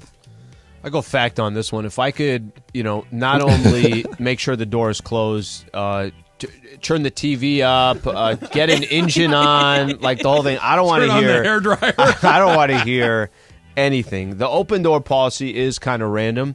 This is kind of a funny thing that's happened, a different element with Rookie. Rookie will scratch at the door if you go into a room. So if you go into the restroom, he's like, well, why is the door? I want to go in there then. I'm like, Rook, you're not coming in here. No, he doesn't. Okay? No, you'd be surprised. He probably does. I'm of the belief that a closed door is better. Trev? Yeah, close the damn door. This is not complicated. There are some things that you're meant to do by yourself, and that's probably number 1 on the list. I have a lawnmower in the living room. Close the door or wait right. till you get to work or something. Sir Mr. Berg. Sir Mr. Berg. Cap, I don't really care. I've never really cared. I had my ex-wife used to always leave the door wide open. It didn't bother me. This is just a part of our lives. Who cares? This is what you do. This is what you do. I don't care if I hear it or not. Right, Taylor? It's fine. It doesn't bother me. Cap, I don't think it's ridiculous, but it sure takes a lot of the mystique away, I would think, from a marriage. I mean, you're married, so what mystique is left? Anything. I go back to like when you're in college and you got roommates and things like that. It's like, dude, close the door. That's like, fine. I don't care if it's a Significant male, other. female, Or they want to have like a conversation. Hey, what time you want to leave tonight? Get out of the bathroom, and then we'll have the conversation. In the bathroom Close the today, door. somebody that works here was talking to me while they were in the bathroom. No. Yeah, I will not say his name, Matt Burke. I think we've already established. He's looking over the stall. That. By the way, I don't like that. I don't like that because I am just tall enough, just barely tall enough to see over the top of that thing. Yeah. Right? Like I can't look over, but I can see. I don't like that. Like everybody should be below the top door line in that thing. Close the door. This is not complicated. As we established earlier, Emily, I'm right about things. We're going to close the door. Berg does not close the door in these stalls either. He just keeps it wide open. What's keeps up? it wide open. How you doing? Travis is What's up, brother? right. There's people here. It's like all right? prison. Like that's one of the things about there's no doors in prison. Yeah. Everything's Berg kinda puts his right there. backpack to keep the door Also, open. guys, I want people to see. This is some news. So LeBron responded to some of this evaluation Okay. talk, so we can talk about the other side. Let's do that next. It's Travis Lee, 710 ESPN. Yo, what's going on, everybody? It's Cap. Right now, standing in the 909, the greatest sports bar on the planet, here inside Yamava. Now, on Thursday, March 23rd, we're back here at Yamava, so make your plans. All the college basketball games. Former UCLA star Darren Collison is going to be with us. Come on out and have a great time. Now, look, you got to be 21 to get in. We want you to gamble responsibly, of course. But we are having a party at Yamava Thursday, March 23rd. We'll see you there.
That didn't take long.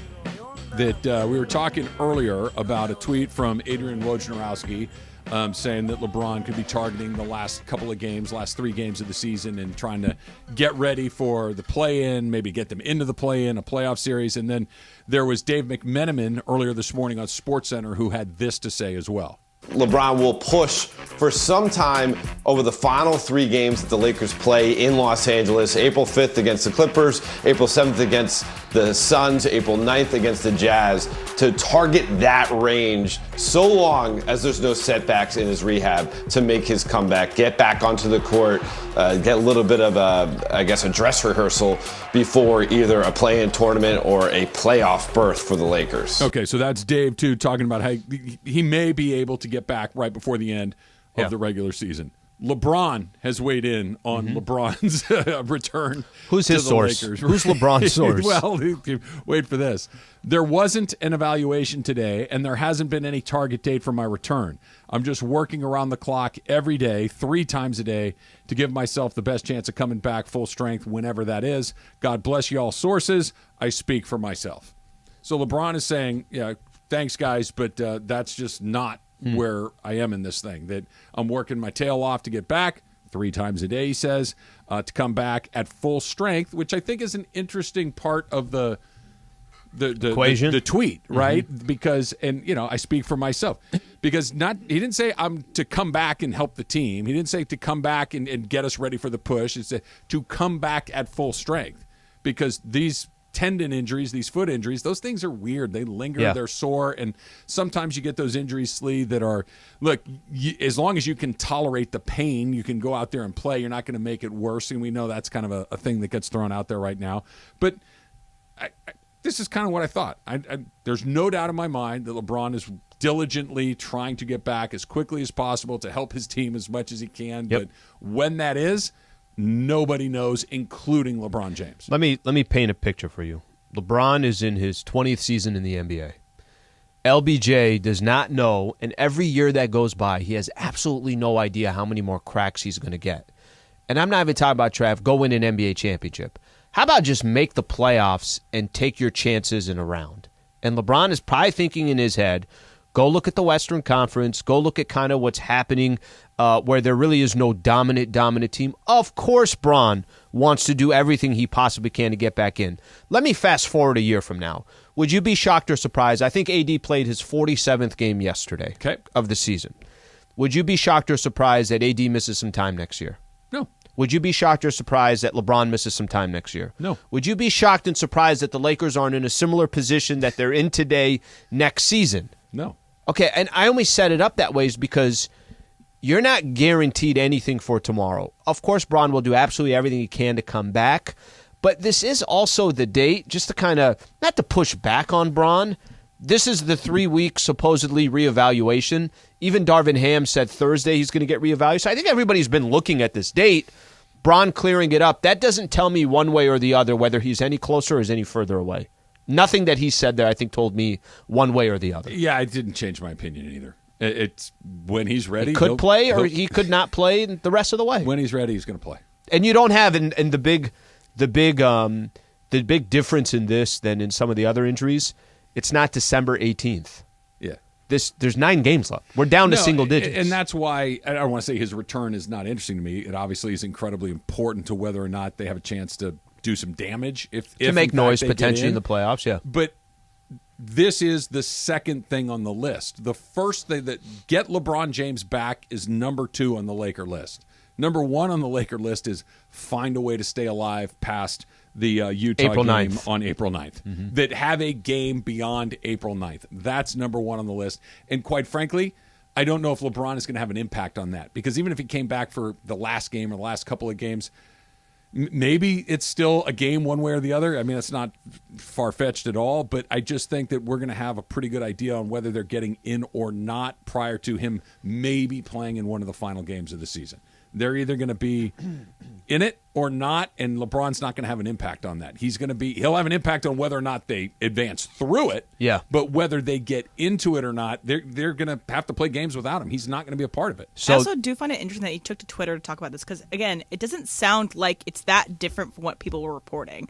People who are reporting are saying, like, targeting maybe the end of the regular season, targeting the last 3 games, all that stuff. But it's just, it seems as if he's, again, trying to take the narrative away from people, but it doesn't seem like it's wrong. It just seems like he's trying to clarify something, but he doesn't usually do this. This is not normal. So that's why I'm thinking, why take this tweet? I don't know. That's what I'm thinking about. The only thing I would say to that is, I mean, what he said in the beginning, there wasn't an evaluation today. So today was supposed to be he gets reevaluated. And I think what he's clarifying is like, no, nothing's changed here. Is there miscommunication between the training staff and the media? I didn't get reevaluated. None of that stuff has happened. There's no target date. And part of the reports was there's optimism that he could be there for the end of the season. I think there's some clarification there from what Woj or from what McMenamin is saying. I fall more on Emily's side on this one. I think that it's splitting a very fine hair that I don't know needed to be split, right? That it's we knew that the date that you're talking about was about now or maybe exactly now. Mm-hmm. And he's saying, well, I didn't do it. Well, maybe it was done yesterday. Maybe it was done a couple of days ago. That it feels oddly specific. What is that line? It's a distinction without a difference. Yeah. Right? That's what this feels like. And it also makes me think back to like what the issue with the what the media was saying about when AD would come back or whether or not he would play in the back-to-backs, what Darvin said about whether or not if the player is healthy that they would be able to play in all the games. Like, this is why I think it seems as if there's some sort of disconnect here with media communication and what the players want and what they can do. Okay, so real quick, just to hit on when I hear Dave McMenamin say there's growing optimism that he could be there for the final couple games of the regular season, I think reading LeBron's tweet gives me less optimism that report is, hey, expect him potentially over that last week. LeBron, I think his clarification for me doesn't sound like he even says it on here. There's not been a target date for my return. So that's the distinction that I make. I those reports, at least from McMenamin or Woj, made me think, okay, then those last couple of games he's probably got shot, which is maybe it's not wrong at all. Maybe that's exactly how it is. But reading Braun's tweet doesn't make me think that. I think, like what Emily was saying, sounds like the difference between these two things. Like Adrian Wojnarowski, Dave McMenamin, they've got sources all over the league. They've got source inside of every team in the league, and they talk to people. And it could have been one of those things where somebody said something to them, whether it was like, hey, I'm giving you this little tidbit of information, or whether it was just a offhanded comment where someone goes, yeah, I think, if we stay on track, we are getting closer. And maybe the last couple of games to kind of, it could be one of those things. And then LeBron could be saying, no, by the letter of what a reevaluation means, or an evaluation that we're not there, that I'm not progressing, I'm not regressing, but we're in the same place we were yesterday and the day before, which is we're working towards getting healthy. Or you don't want to create an expectation where now all of a sudden we're looking at the schedule and saying, okay, hey, we're getting into the final week of the season. Where's Braun? I think that would matter. No. I'm saying that the LeBron's, we might play the last couple of games or he might not, in the reporting surrounding it. I'm not talking about his actual presence. Mm-hmm. Obviously, his presence makes a huge difference. But the reporting around it and the need to clarify, it's like, dude, when you're there, we're ready for you. When you are ready to go, great. Can't wait to see you back on the court. Until then, let's hope that Austin Reaves can get 35 or 28 or whatever the number is on any given night, because until he's available, is he a day away? Is he 3 days away? It really doesn't make much difference. Maybe it wouldn't matter if they're not basically sitting in the 10th spot, that those last couple of games could determine whether you're in the playoffs or if you're not. No, but that's the basketballness. I'm talking about the reporting on it. Because the conversation we're having here is not about whether LeBron James matters. There's no conversation. Of course he does. But I think it's more creating the expectation of when you think he's going to come back. I think that's what I mean. Like I don't know. It does. Let me know. Come back tomorrow. Great. Don't come back at all. That sucks, but let's find a way to do it anyway. Like the clearing up of the, no, that's not, whatever. Just come back and play as soon as you can. We're waiting for you. We need you. Until then, Austin Reaves, MVP. That's what we really need to focus on. We'll talk about that next, Lee. That is he going to be the guy to carry the water until LeBron, whether he comes back or not, finally does come back. That's next. It's Travis Lee, 710 ESPN. Yo, what's going on, everybody? It's Cap. Right now, standing in the 909, the greatest sports bar on the planet, here inside Yamava. Now, on Thursday, March 23rd, we're back here at Yamava, so make your plans. All the college basketball games. Former UCLA star Darren Collison is going to be with us. Come on out and have a great time. Now, look, you got to be 21 to get in. We want you to gamble responsibly, of course. But we are having a party at Yamava Thursday, March 23rd. We'll see you there.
station.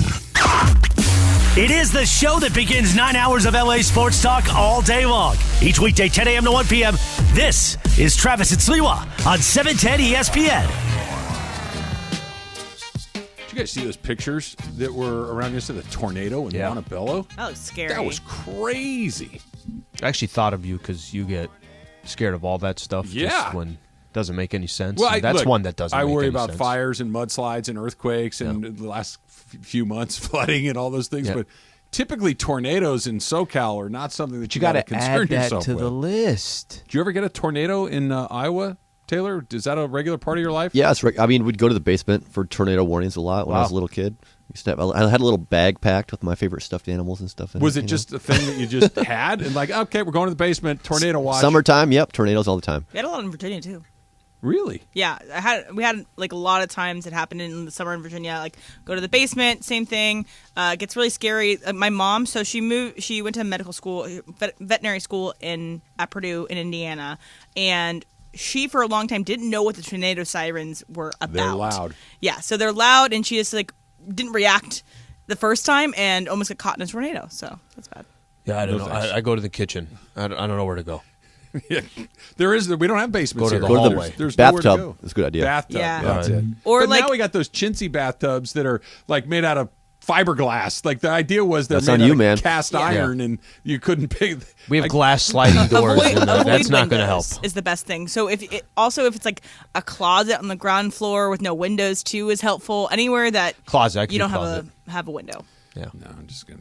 How far are you from Disneyland? 20 miles. Okay. 25. Going to Disneyland right after the show. What? Yeah. Well, who are you going with? So I got my sister's family is down there. So they went this morning. Okay. And I'm just going to go meet them down there. Get there probably about 2:30 and spend the rest of the day with them. That's not your jam. We've talked about this before. You're kind of lukewarm on the whole Disneyland experience. So this will be okay because, first off, it's about half a day. Less than even half a day, right? There's going to be dinner involved, so I don't have to be there. The Blue Bayou? I have no idea. wherever my nieces decide to pick, which is probably going to be one of those. There's only like 5 places there. You could go to the Country we Critter might go, Jamboree. They got burgers there, Slee. It's pretty good. We could go off, as in take off from Disneyland and go eat somewhere, but that's like a real sales job there. Then I'm really putting together a presentation. Then you got to go back in, especially. No, they'll be done. So then they'll just go down to San Diego. I thought you were talking about like leave and come back in. That's a whole nother thing. Yeah, so you're going to take in Space Mountain? What are you going to do? I'll do Space Mountain. I like Space Mountain. People make fun of Space Mountain. Why? I don't know. Who makes fun of Space Mountain? I have one buddy that's like Pirates of the Caribbean is so much better. I'm like, no, it's not. Depends on what we're doing. 9? So here's the thing. It depends on who we're with and what we're doing. Yeah. Adult Travis has a different take on it than like teenage Travis. Yep. Teenage Travis, we want to do Space Mountain, you want to do Thunder Mountain, you want to do the Matterhorn, you want to do all those kind of things, right? That because they're fast and it's exciting. Mm-hmm. Adult Travis, big fan of Pirates of the Caribbean. Here's why. It's like 15 minutes long and it's air conditioned, right? So you go inside and you float around. Today shouldn't be an issue with that, though. What's that? Air conditioning thing, you don't need it today. It's not going to be Not today, but I'm saying. But in general, going to Disney. In general, Anaheim can get kind of hot, Yeah. and you're inside. This is why I remember when I'd go with my folks when I was a kid, and they'd want to go to the tiki room, and I'm like, the tiki room's so cheesy. It's like talking totem poles and singing plants and birds. But like they had a game plan. But what I didn't realize at the time, it's dark and it's air conditioned and it's long. That's what you're looking for when you're an adult. And when you're 8 years old, you'll stand in line for the Autopia for 2 hours and not give it a second thought. I'm going to drive a car. I get to do it. As an adult, you're like, I drive a car every day. I don't need to do this. I want to go sit in an air-conditioned dark room. It's a very different experience. I haven't been to Disneyland since definitely pre-COVID. So we're talking at least probably been 4 or 5 years since I've been down there. I've been once maybe 4 years. COVID. I like it. I have very fond memories of it. My kids love it. They still like it, even though they're mostly adult at this point. We always have a good time. Yeah, one of the things a lot of people, obviously in Southern California, you get the season pass. I know people that go for like half a day once a month. Yeah. Right? Like they just kind of make it a reoccurring thing. There was some guy that pre-pandemic had been like, I don't know what it was, like 900 days and more than that. It was like 10 years where he'd gone every single day and then the pandemic kind of broke his streak. Yeah, there was someone that was going around recently that wanted to ride every single Disney ride across the world, any ride, and he accomplished it over a period of time. But a reason to go to Disneyland right now, and why it's actually going to probably be pretty fun for you, it's the California Food and Wine Festival. So, like, you get a lot of food, wine, as long as you go to the California Adventure Park side of it. Yeah, be on the other side, right? Yeah. So there's a park hopper. And I went on March 3rd and had a lot of really fun drinks, food. I think Disney has pretty fun, good food for a amusement park in general, but they stepped it up for this festival. How late is Disneyland open till? I'm going to say, what's today? Thursday? 11? I'll say 10. My guess would be 10. Oh, No, 10. it's got to be later than 10 because the fireworks go at like 11. I think Emily's probably right there. I got a question for you. Midnight. So, is it midnight? There you go. Even better. Just spend the night. Stay at the California Grand Hotel, which, by the way, great hotel. Great bar down there. Just letting you know, it's not the worst place in the world. Going back to the Lakers, going back to LeBron's return, going back to whether or not he comes back and not. Does the way that these final games play out, do the way that the play-in tournament potentially plays out, does their first-round playoff opponent, the result of that, matter to what they do for next season? Because there are reports out there. There's a report in The Athletic talking about how the Lakers are very unlikely to pursue Kyrie Irving next season, that they're more likely to run this group of guys back, hope everybody gets healthier, gels, blah, blah, blah. But what if they miss? What if they lose in the play-in? What if they are the 8th seed or the 7th seed and they're 5 games or 4 games and they're out right away and it really doesn't come together? Does the result of the next 2 weeks and however much basketball they get after that, because look, if they get to the Western Conference Finals or maybe even the second round, you're like, yeah, look, this works pretty well. Let's run it back. I think it takes care of themselves. But if they don't get in or lose in the play-in or are a very easy, quick out in the first round, does it change the Kyrie calculus? So I think it's impossible to think that. I'm going to tell you what I think how the Lakers front office would look at that situation. And then I'll give you my opinion if you want on that. But I think it's impossible to not think that the Lakers front office will not, at least in their mind, say, if Kyrie Irving was on this team and you got rid of D'Angelo Russell, and there's a number of players that they basically have to just get rid of in order to make this happen, right? Just clear enough space. Clear enough space. Jovan Bo has a good article about it in The Athletic that you were talking about. But you're basically going to have to, the concept of building a team is gone again, and now you're basically saying, okay, we got 3 superstars, which I think we'd be mistaking ourselves to not think that Los Angeles Lakers front office, plus LeBron James has won a championship with Kyrie Irving, plus the Lakers were clearly trying to get Kyrie Irving before the trade deadline. Right. So I think we'd be crazy to think that that's not a scenario that would play into their mind. Let's say the Lakers are eliminated quick. I think it does add a little bit more of, hey, you know what? The idea was cool, the concept was cool, but if we could go get another top 20, top 15 player in the NBA, just go get him and take your chances.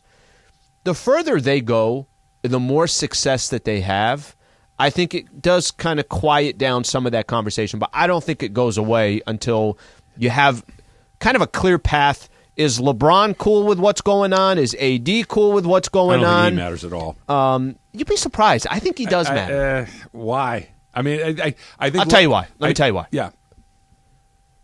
Because if he's the second best player, that's what he is. He is the second best player on a championship team. That's what he was back in 2020. 3 years ago. But he is the concept of a second best player.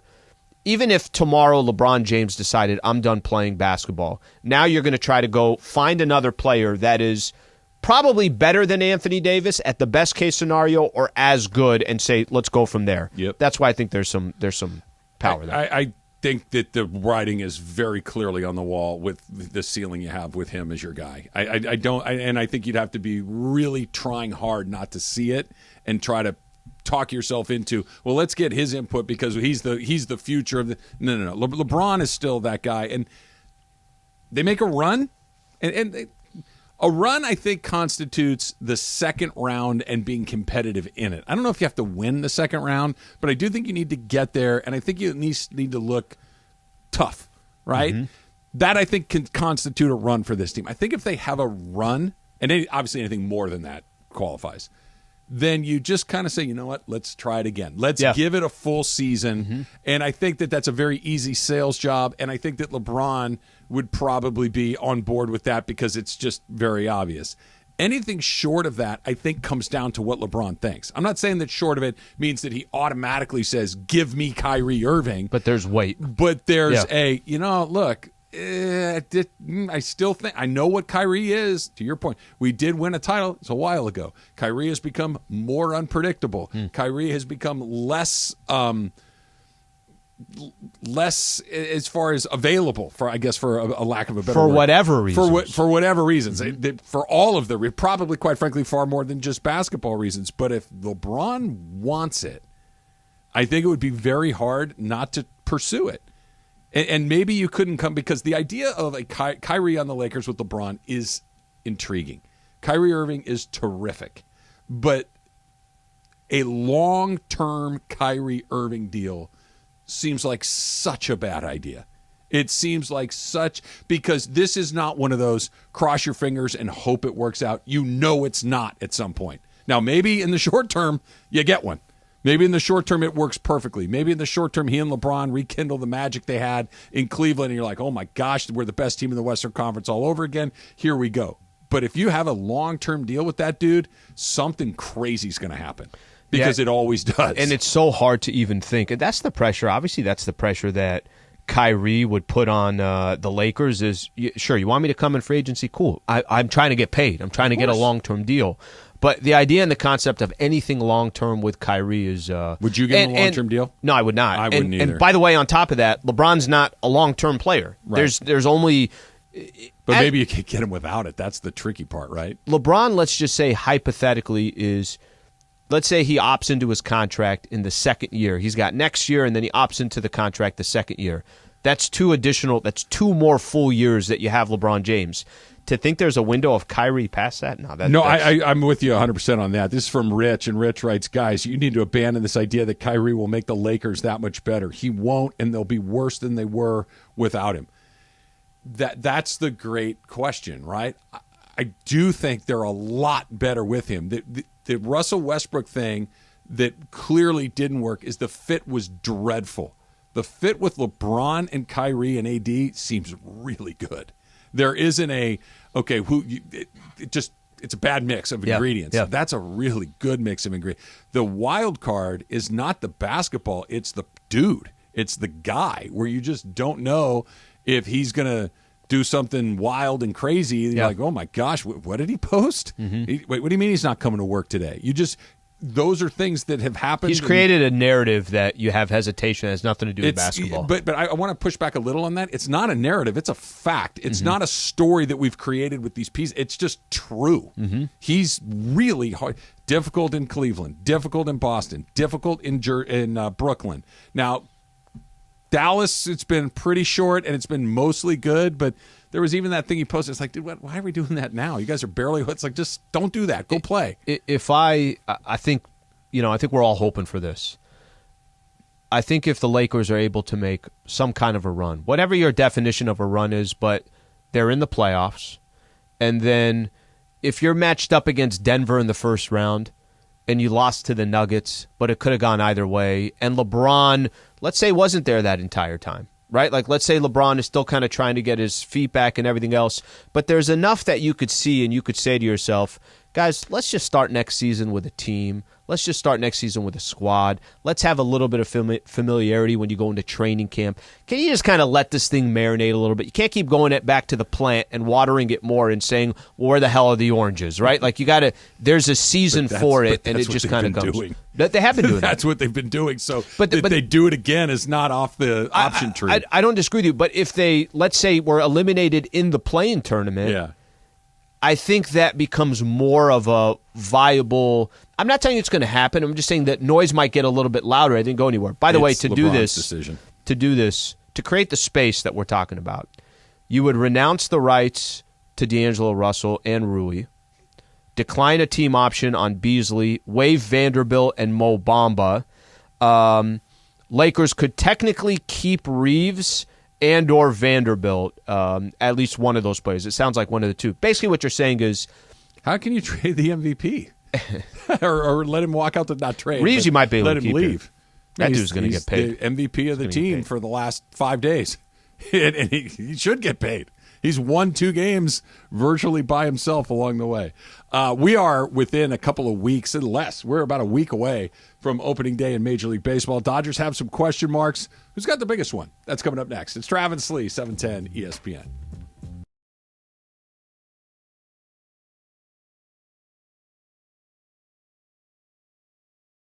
Yo, what's going on, everybody? It's Cap.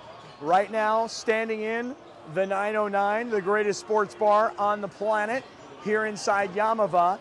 Now, on Thursday, March 23rd, we're back here at Yamava, so make your plans.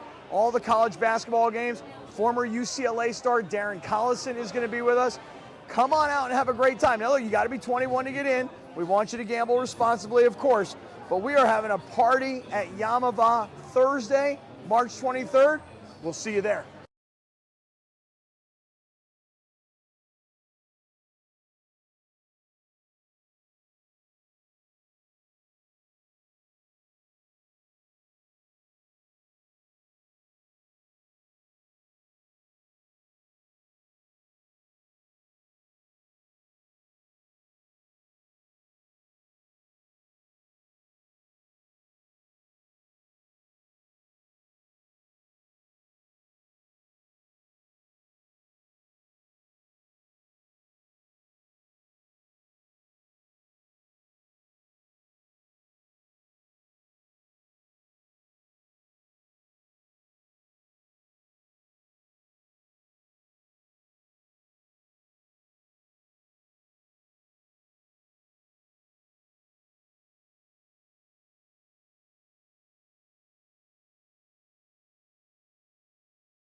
Kind of a little Hawaiian vibe here, or a little surf vibe. What am I getting here, Taylor? This is Link Ray. Yeah. I feel like I'm just kind of watching guys surf and maybe having a burger. Some Hawaiian feels chill. Space Mountain music. Oh, well, they got kind of like a little rock soundtrack that plays now. Oh, really? Yeah, so they put those speakers like right behind your head. Yeah. That didn't used to be there a million years ago, and it's got like kind of this little bit cosmic, but it's kind of got like this guitar riff through the whole thing that's kind of aggressive. It's fun. I like it. Slee, why don't you tell them about Six Flags? Your family. I know it's kind of out of the way, but here's the thing. Yeah, I'm an annual pass holder. The nieces, you're talking about second grade and first grade. I don't think they're going to be going on. I don't think they're going to be going on any of those big rides. No one in my family. How old are they? How old are the nieces? 8 and 6. Ooh, that's the sweet spot. Yeah, 8 and 6. But a little young for the big scary rides. Yeah, but like for all of the other stuff, it's like the none perfect of spot. my characters. Disney people do they like Mickey Mouse and Donald Duck and all that kind of stuff? Oh, and by the way, my this is actually the first time either of them have been to Disneyland. Oh, so this is the first time that. Oh, beautiful! Which is why that's really fun. Go make the trip down there. But you were saying for Six Flags. None of my family likes roller coasters. Nobody does. Growing up, bro, I was scared of all that stuff. Don't get me wrong, I'm still scared of it. Even when I'm on the ride waiting, and you're just kind of starting to go up in whatever roller coaster it is. I'm like, you're an idiot. Why are you doing this? And then you kind of start going. But nobody's a big fan of roller coasters. Speaking of which, I forgot to mention this when we're talking about Disneyland. You need to get a road corn dog. You need to pull an Emily. Oh, yeah, I got a tweet on that. That confused me. Yeah, now I got it. Lopez. The pieces are back. So you got to get the road corn dog. It's it's on Main Street. If you're leaving, you're not facing the castle. You're leaving Main Street. Okay. And it's on your left, and it's a big red wagon, and you can get in line for it. And then road corn dog is the perfect thing to do. You know what else you can get at that exact same spot? What? Giant bag of Cheetos. Oh, yeah, you can. That aren't chips. That's kind of funny because they are the deluxe option as the side to your corn dog. Look, you may do this just to prove that I'm wrong. Yeah. But I think I would bet my car that you will not get a corn dog on your way out of the park. Or maybe someone in your family Okay, might. I will say this. I haven't had one in a there. long time. You don't strike me as a corn dog. Okay, I haven't had one in a long time, but corn dogs are delicious. They're very good. Especially those ones. They're like really crunchy and huge. big. They're Ooh, huge, yeah. No, they are. You're not wrong. And you get a They're going to discount say, there. hey, Uncle Al, where are we going to dinner? The batter in Actually, that corn no one dog would be has angry. there's a little honey or something in it. It's a little sweet. It's quite good. Only person who would get angry in that would be my brother-in-law. It's like, what are you going to feed my kids a corn dog? Yeah, like, all right, get them each one. Never mind. Like the 6-year-old would probably take her a week to finish that thing. It's like this big. It's gigantic.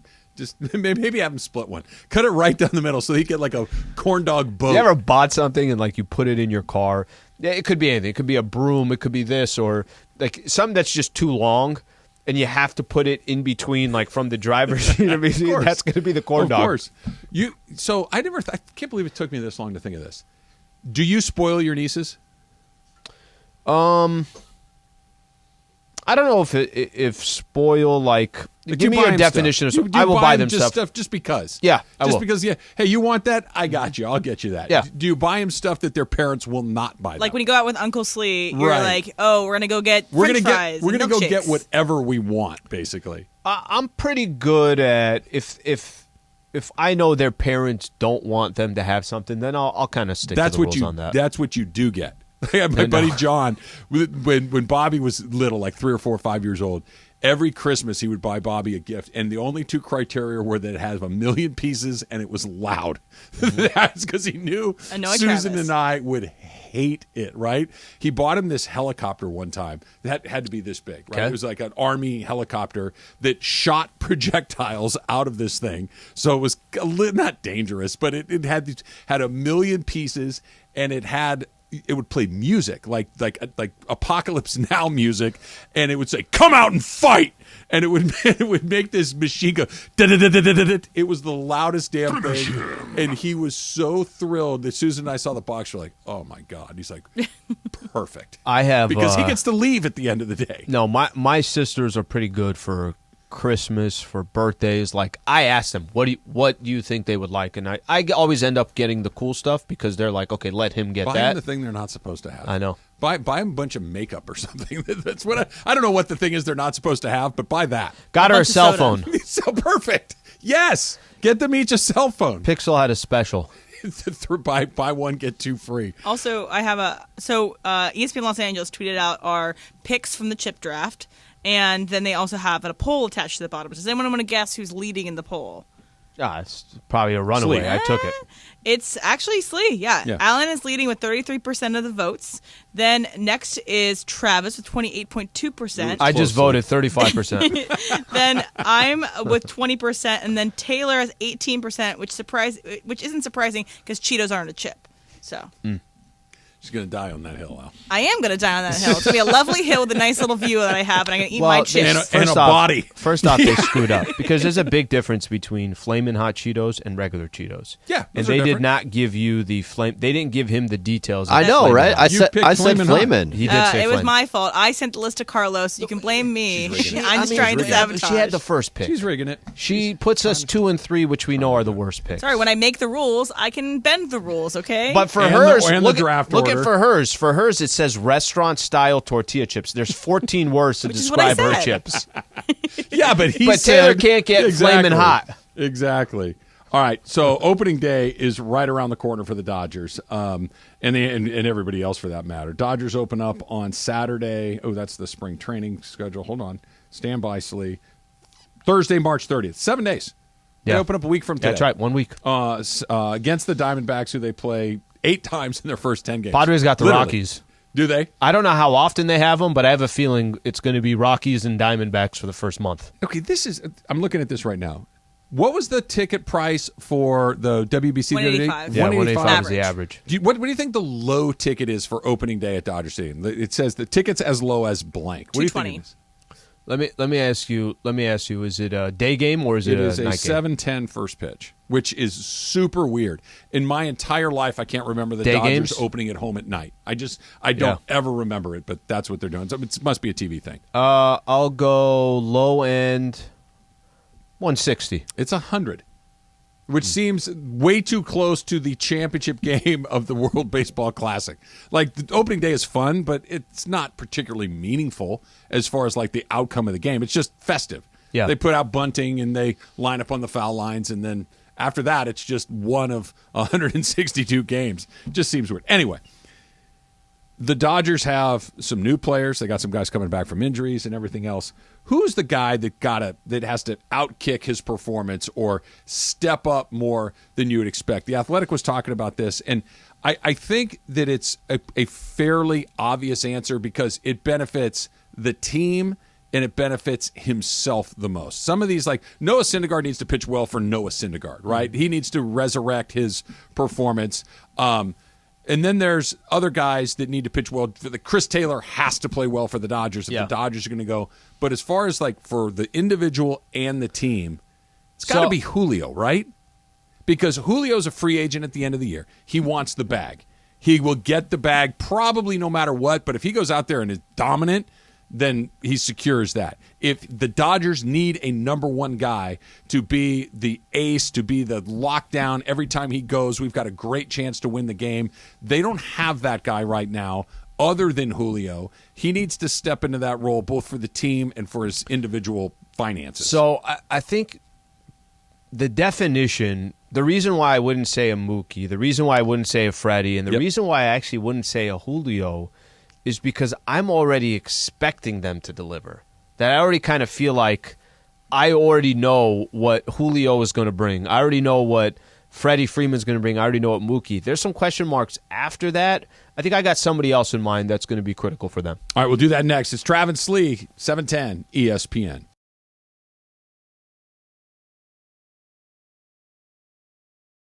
Yo, what's going on, everybody? It's Cap. Right now, standing in the 909, the greatest sports bar on the planet, here inside Yamava. Now on Thursday, March 23rd, we're back here at Yamava, so make your plans. All the college basketball games. Former UCLA star Darren Collison is going to be with us. Come on out and have a great time. Now, look, you got to be 21 to get in. We want you to gamble responsibly, of course, but we are having a party at Yamava Thursday, March 23rd. We'll see you there.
you're like, can the OKC game tomorrow night be the biggest game of the year? Is Scott Foster going to be involved again tomorrow night? Is he in the house? Foster and Paul. Chris Paul going to be traded to the Thunder in time to make sure that goes a certain way? Look, I'm going to just kind of look over here and pretend I didn't see what happened, but 42-20. No, 46. 46. Thank you. 46-20. Yeah, that's weird. 14-4 in the fourth quarter. That's weird. It weird. was 14-4 in the fourth quarter, but it's not. That's the part that is weird. Mm-hmm. That it isn't. Give people the record and the Chris Paul, Scott Foster. The Chris Paul. I think everybody knows. Mm-hmm. I think everybody knows that when Scott Foster officiates a Chris Paul game, Chris Paul's team usually loses, like at a rate that doesn't make any sense. In particular, in the postseason. Last night's D'Angelo Russell made a joke about it. You were saying, Slee, he's like, hey, Scott Foster, y'all, Scott Foster. It's like the whole league, basketball fans know that Scott Foster and Chris Paul, odds of Chris Paul getting a call, odds of Chris Paul's team getting calls, the odds of Chris Paul's team winning are very, very low when he's involved in the game. And we all just kind of laugh it off. It's very peculiar to me that that's not a bigger deal. Well, by the math, I think he has a 92% chance of losing that game. Listen, stop reaching, okay? You just got. I know you're making a joke, but are you not? Does it not bother you at all that there's a referee that has a personal vendetta against a player? That's not how it's supposed to go. The guy I forget the guy's name, the Fred VanVleet. Remember, he went on the press conference and just torched that referee. It's amazing. They demoted that guy. Okay, but Foster's like, yeah, give me another Chris Paul game, you lose. That's not how it's supposed to go. No, listen, I am joking around, but it's not. It's not okay. I was doing this in the post-game show without knowing the Scott Foster. I know that there's some history there, but I'm not going into games looking at who's refereeing the upcoming game for the Lakers and if it's this Scott Foster versus Chris Paul. Post-game, I said it, I don't know how many different times. Lakers won the game because of free throws. Yeah. They were plus 21 in free throws. You've done post-game shows. I've done post-game shows. You don't really talk about 46-20. It's a 26 free throw difference. Part of me also was looking it up too because before even I'm in the middle of doing a post talking about this, blah blah blah, free throws. Monty Williams then has his presser, and Monty Williams laid in for a good minute and a half and said, "I'm done," and he walked away. So it's. I think Chris Paul said it was weird. I think that's because. He knows that everybody knows. There's no benefit in him, saying, he did it again. He did it again. The guy hates my guts. Yeah, that is. Because why write that check when everybody already knows? Yesterday we were talking about best commissioners in sports. I think we talked that Adam Silver's got a really, at least compared to some of these other ones. You also do not want to have storylines coming out of games where you have a player saying, Scott Foster, it's Scott Foster. You don't want to have games where you have your head coaches or your players saying something's going on. Do you know the motion Luka made? There was something yesterday between the Luka and the Golden State Warriors. He went like this. Yeah. That's Luka. Okay? That's Luka doing that. But that's not some random person doing that. And I'm not saying anything to it. What I'm saying is that perception, you never want to have, from a league perspective, a perception of that guy has something personal against that guy.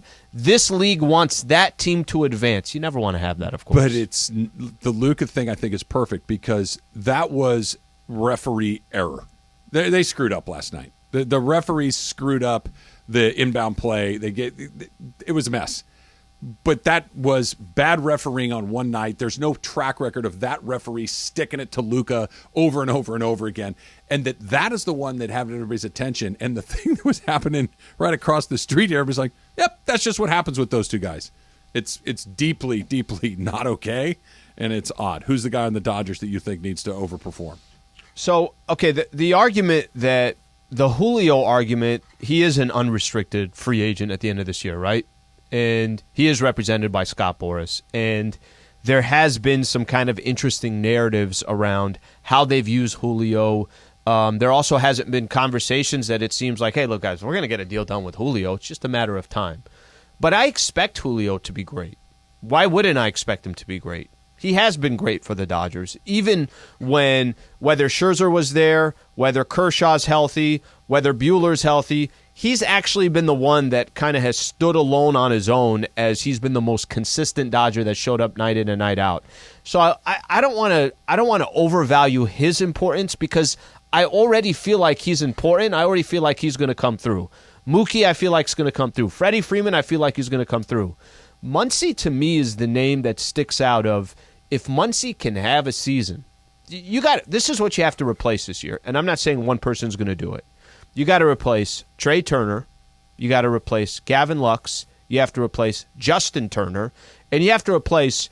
I'm not going to put Cody. I think you do. I think you do. Okay, then I just those are 4 really key players to the Dodgers, and you're hoping that Max Muncy, along with Will Smith and Chris Taylor and all these other players, but I think Muncy is the one that I wouldn't be shocked if Muncy had a season where he hit 35 home runs, batted .280, was just a really dangerous person in that lineup. I think he's going to be the most critical. He's important for sure, but I think it's Julio because you left one part out about it. I expect him to be all-star caliber good too.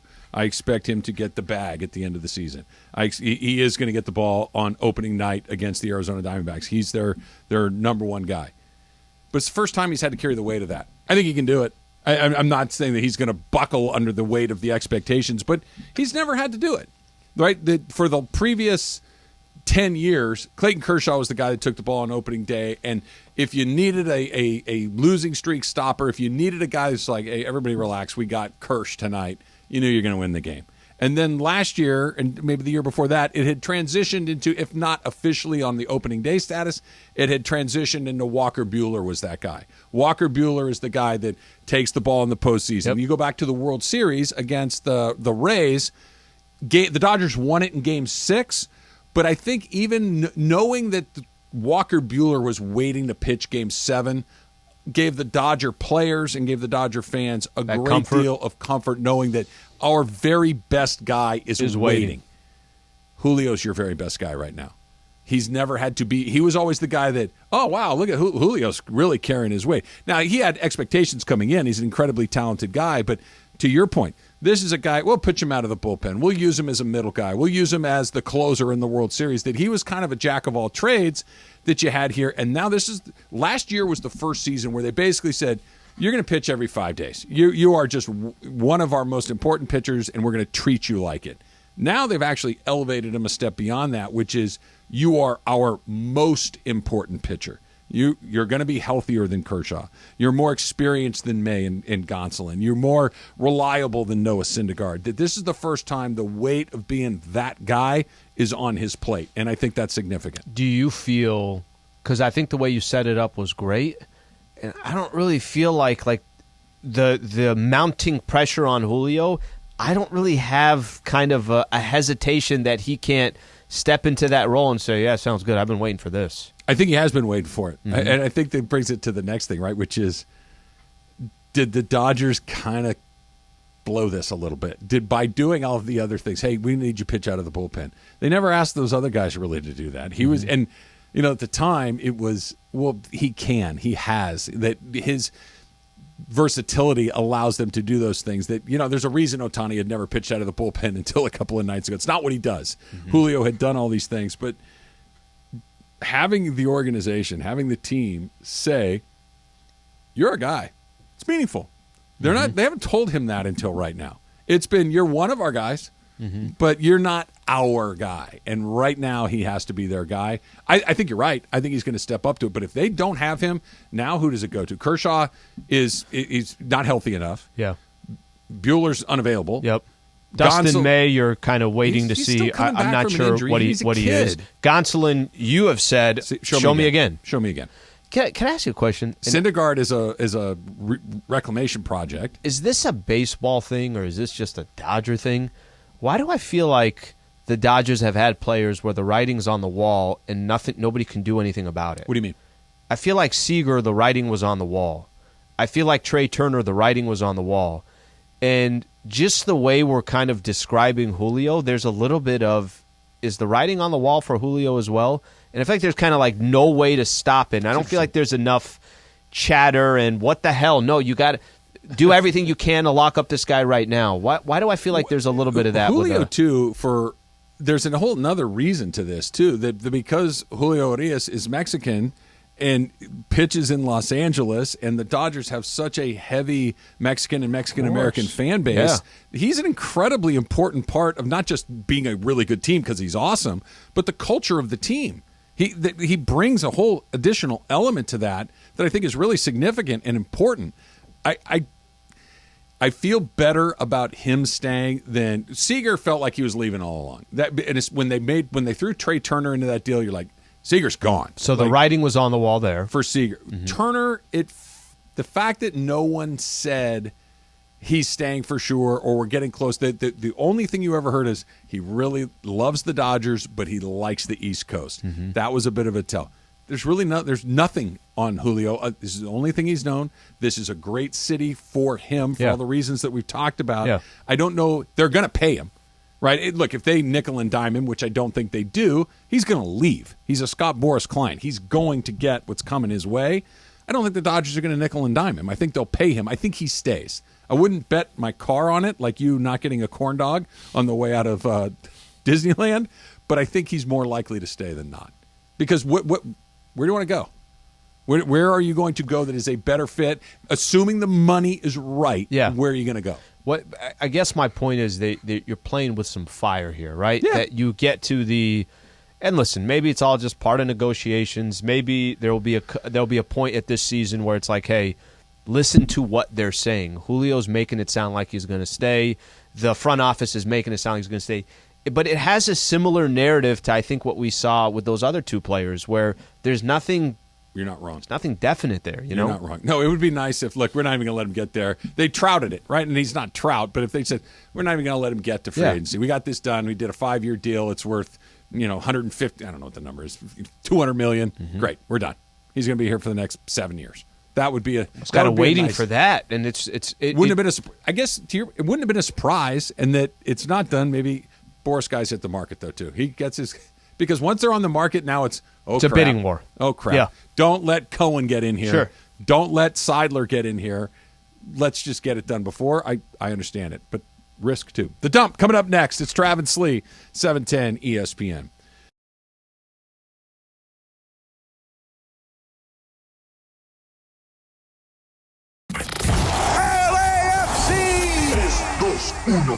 The reigning MLS Cup champs return home Saturday night and look to remain undefeated this season as LAFC welcome FC Dallas to downtown LA.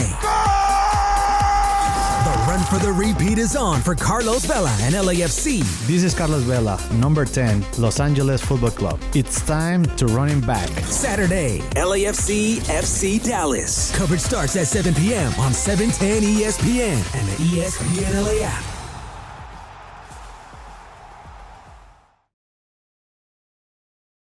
Yo, what's going on, everybody? It's Cap.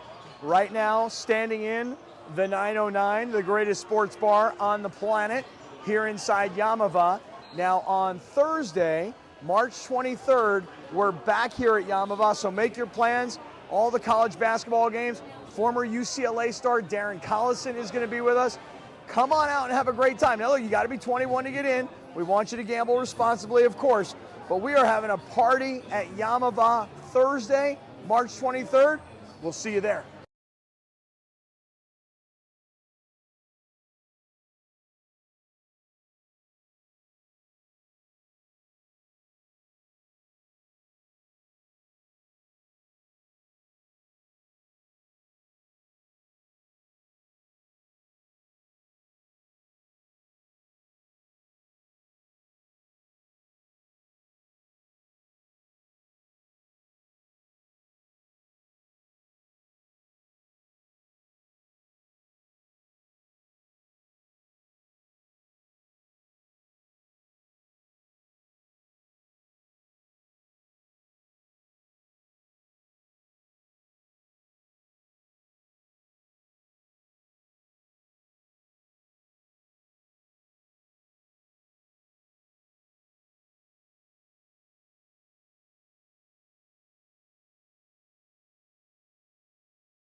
gotten to today? Yes, it's time for the dump. I may have lost a bet, Emily. I think Slee might be talking himself into a corn dog on the way out. Yes. You come in, you're like, Trav, there's corn two dogs. things that I used to get third-degree burns on eating. Hot Pockets. Hot Pockets and corn dogs. Pizza? You never that pizza right out of the box? Pizza, if you're the at first least, stop from Domino's? You're not wrong. The pizza is very... and then the cheese gets stuck on the roof of your mouth as it's burning you. It's like you're getting branded. No, it's you get the Pizza Hut brand on the roof of your mouth. Again, this is what you do. You get the corn dog as you're leaving. Yeah. Depending on where you park your car, you have it on the bus. You eat it while you're waiting in the to get out of the parking lot. You're not allowed to eat on the bus. Okay. But as you're waiting, there's probably gonna be a line getting out of the parking lot because I don't know how long you're gonna stay. But you eat in your car on your way home. Okay, can we just be honest here with each other? No. When you're on the bus and you're on your way to the car, you don't take a bite? Like No, just not a small chance. bite? I am a rule follower. Again, like this earlier today with the. It's not that you're not a rule follower. It's just I take a sneaky self-control. You know, that's a breakable rule. In my, I might world. do it sometimes in the line for the bus because I might be hungry and I'm smelling Sure, it, but I usually just put it in my backpack. So this has a little bit to do with what we're talking. There comes a point in your life where you realize there are rules that are there and you're supposed to follow the rules. I get it. And then there are rules like, this is a dumb rule, and no one's going to stop me if I break the rule. No one's going to stop me to go get my second sample. The bus driver is not going to pull over on the side of the road and do something about you eating it. Like, you just realize, like this morning, I'm on the freeway. I'm coming up to work, right? And I'm going about 75, maybe a little bit closer to 80. Mm-hmm. And I realize I pull up right next to a highway patrol guy who's going about the same speed as I am. And we kind of look at each other, and it's like, yeah, he's not going to stop me. No. Like, I'm just right on that edge because that's a lot of work. It's raining. Like, he's got to get out of the rain. Like, he wants somebody going 100. He's not looking for me. He's looking for you, who's going a little faster than that. That there's just those times you realize, like, I know where the line is, and this rule, I can break this one. Yeah, just don't be crazy. Right. That's it. Just don't be crazy. Bus driver pulls over. Ma'am, did I see you take a bite of that corn dog back in row Q? At that point, I'm okay to get kicked off. On the train and on the bus, and I don't want everything to smell like everybody's food. That's the issue. You are a good citizen and a member of society that was following an airplane. And I appreciate that. Just bring your tuna sandwich onto an airplane. What's the big deal? What's that? A salmon wrap? Cool. Heat it up and bring it on the airplane. Who says no? Blockbusters, according to something that Emily saw, may be making a comeback, right? Their website has been rebooted. Their Twitter account has been reactivated. And there obviously is still the one left in Bend, Oregon. But Emily, you're saying there may be kind of like a retro thing going on here? So here's where I think that this is the staging of a smallish comeback. So I feel like it's something that they have the one in Bend, Oregon, but like they might add one in Los Angeles. They might add one in New York. Only location right now is the one in Bend, Oregon. Actually, my friend who's visiting, she has a friend in Bend, Oregon, so she has a Blockbuster card still. So anyway, she showed it to me the other day. But anyway, I think millennials like to be nostalgic, like to look back on their their movie going days with their family. So I think that they could profit off of. But is it hipster ironic? Like, hey, you know what we should do? Yes. Let's go down to Blockbuster and rent a DVD. It'll be hilarious. Yeah. Is that what it is? It's kind of like that. Sometimes like the actual viewing is better, like on a Blu-ray or something like that. Is kind of nice. So like I go to the Alamo Draft House here in downtown Los Angeles, and they have this thing called the Video Vortex attached to the movie theater where you can rent DVDs and also rent DVD players / Blu-ray players. And I guess you just have to return them or whatever. But people use that all the time at that place. At the so that's going to be the key to it. I'm not opposed to, you still got record shops. You still got like that stuff. And there is, especially in certain... The quality's better. But forget the quality. There is takes me back old school. This is unique. It's different. But what you just said about, I'm going to also need the device to play the DVD on. Like you got to rent all that. And if that's the case and you're walking through a Blockbuster and there's only, let's say there's one location in LA, okay, I could see that. But if I could be talking out of my ear here, but don't all those video game systems play DVDs? I think they all do. Yeah, almost all of them. Like, so you have the device. Do you have a console in your house? No? No. Oh, okay. I don't either. Do not have. But one of your roommates. Do you have a male roommate? No, I used to have a male roommate. He moved out. But think about that. Yeah. Not a lot of people. I know there's a lot of people that have gaming systems, but there's also a lot of people that don't. I'm going to need the actual. You can't just rent me the movie. You also got to rent me the system. Also, in a room to watch it. Here's a screening room. We're going to roll up a trailer, park it in front of your house. It's got the theater seats, the popcorn machine, the soda machine, the kid in the little paper hat that's dealing it out. The whole thing. But I'm going to say I would rent a VHS player because I do think that there is the nostalgic factor of watching something with a VHS player because it looks different. It looks like your old childhood movies, like the Disney Channel. It's called Blockbuster. Tonight, the tournament cranks back up again. Michigan State and Kansas State get going in about 2.5 hours from right now, but the big one is tonight. Gonzaga, UCLA, 2 versus 3, 6:45 tonight. UCLA's got a chance to go back to the Final Four. Gonzaga always seemingly in the mix to go to the Final Four. There's history between UCLA and Gonzaga. You go back to Adam Morrison and those teams a few years ago. You go back. Who was the guy for Gonzaga that knocked down that practically a half? Suggs? Was it? Yeah, he's on Orlando, I think. He knocked down a big shot. Like this is a really if there were a game that was sexy as far as two really good teams. Well, for college basketball, two really good teams, good brands with history. Yeah, this is the one. Yeah, I could see that. And I don't know how you're going to be at 6:30 tonight. I don't know if you're going to go out of your way and you're going to watch it tonight. I think for me, if I was home tonight, I would kind of go back and forth, kind of check out the score. Happy birthday to Kyrie, Slee. Kyrie turns 31 years old today. 31st birthday for Kyrie Irving. Yeah. You know, it's funny. Younger than I thought. It's about where I would have had him. I don't know if I would have thought right around 30. Yeah. You know, he's done that thing where the first thing you think about when you hear his name is not that he's a good basketball player. That's not a good place to be in. There are guys that you think of other, like with LeBron James. Yeah. There's movies. There's his activism. There's a lot of things you think about. When you think of LeBron, you're like, oh yeah, he's one of the greatest players of all time. It's just he's a basketball player and a great one. Magic Johnson, who's been successful at 10,000 other things in his life. Hey, what do you think about? Oh, you mean the guy that was on the Lakers that was awesome? With Kyrie's like, yeah, that dude's weird. Kyrie should have been. Arguably, every time you think about him, he hit the biggest shot in NBA Finals history. It was right up there. One of those. It was one of those shots. Do you think do you think there's a team this offseason, he becomes unrestricted free agent, do you think he gets a max deal somewhere? Yes, I do. Now, whether it's a good deal or not is a totally different conversation. But look, the line always is it only takes one. Right? You only have to have one person. The other thing is, there are a lot of really crazy owners who do crazy things, and everybody thinks that, oh, no, I know how to fix this. Mm-hmm. That guy's not. Well, Russ, he got his max contract and played with 5 teams in 5 years. It could happen all over again. Today, 2007, Kobe Bryant scored 50 points for a 4th consecutive game, joining who else, of course, who's done that? The answer is always Wilt Chamberlain. And Wilt Chamberlain is the other guy that had 54 in a row. Yeah. Michael told me that, I don't know, 8-9 years ago.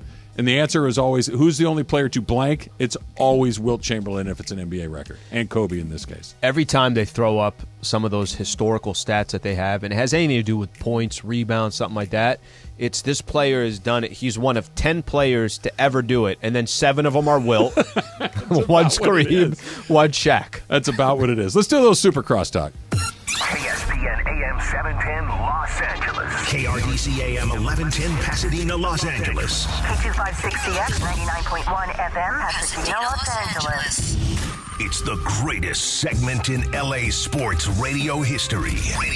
Oh my God. When the shows come together for magic on the radio. It will only grow stronger. Super Crosstalk. Are we ready for Mason and Ireland to join Travis and Slee? Super Crosstalk begins. Super Crosstalk presented by In-N-Out Burger. In-N-Out. That's what a hamburger is all about. It's time for Super Crosstalk. All right, for a couple of orders of business that we need to get to. First of all, happy birthday, Mace. Mace, your birthday? Yeah. Thank you. 26 again? No, 58, and I love it. All right, 58, and you love it. That's good news. Awesome. Any plans?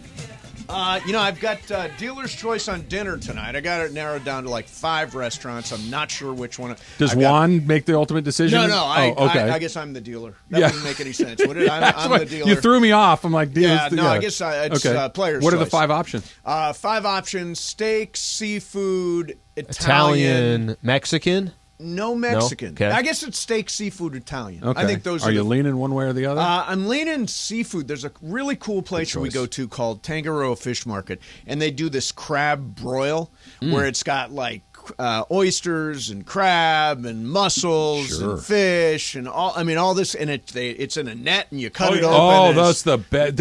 There's potatoes and corn in there. Potatoes and corn. There you go. Yeah, Mace has 9 reservations on Open Table. He's gonna have to cancel 8 of them. Bail on something. Those boils like that, those are so good. Oh, so they're good. so good. We used to have clam bakes when I was a kid. Oh, okay. Clam bakes were the best. So as a LA native, this was something completely foreign to me. Yeah. Right. And then I went to New Orleans for the first time, and they brought out a crawfish boil. Oh yeah. And they bring it out of the pot, and they cut the bag open. It goes all over the table. Yeah, never had that. That's awesome. Where has this been my whole life? I need that setup. Oh my God, it's amazing. I should go where Tangaroa Fish Market, unsolicited plug, great place, There you great go. spot. You, Juan, and Alan go out to Al, you want to come over for a little crab bro? It sounds pretty I'm just good. at the table right next to them. Juan, I won't say a thing. I won't say a thing. Just dig in. Did you happen to tell Juan the IV story that you asked about yesterday on Ask Travis? Because I know he and I were at Santa Barbara at the exact same time. Right. Oh, when's the last? Well, the drunkest I ever was in IV. That was your question, right? Yeah, that was. Yeah. Juan says that at UCSB he majored in accounting and drugs. Those were his 2. Those were popular majors. classes.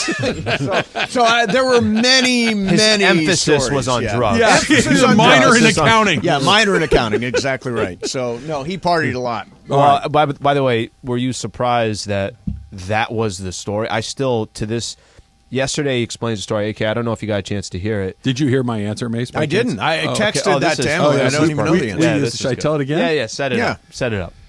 So I was 19, and I got my hands on my first ever fake ID. Nice. Okay. At 19? At 19. Wow. Yeah, I was a rule follower until then. We started younger. Yeah, I didn't go to a bar till I was 25. I wanted to make sure I could rent a car too. So it's the first week of school. Everybody filters back up to Santa Barbara, and I have this ID. Yep. And Juan will remember these places. There's a place called Javon's that was like sandwiches and burgers, but they had very cheap pitchers of beer. Got it. So we started with cheap pitchers of beer at Javon's. Then we moved over to the Grad. Okay, it was called the Graduate. Okay. And they had a thing. I forget what night of the week it was, Wednesdays or Thursdays, doesn't matter. And they had a thing that was called Countdown.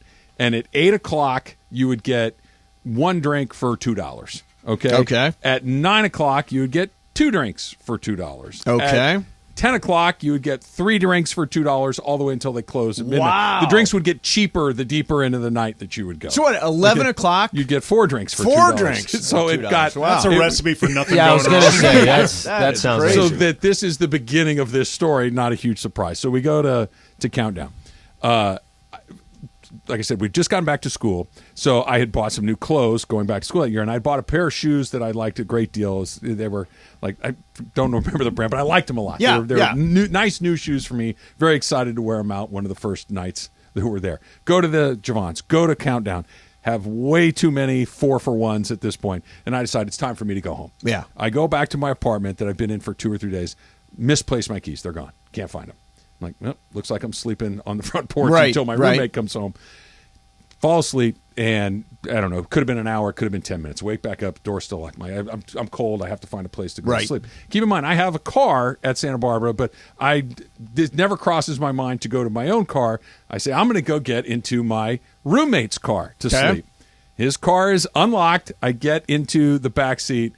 Unfortunately, I get sick. Yep. Okay, so the next morning, in his I go roommate's to him, car. Back of the roommate's car. I go to my buddy. I'm like, listen, man, I'm really sorry, but this is what happened. I'm going to clean it up. I'll get it detailed. He's like, oh, man, you're such a blankety blanky. Yeah. You know, what's the matter with you? And he goes to get his car.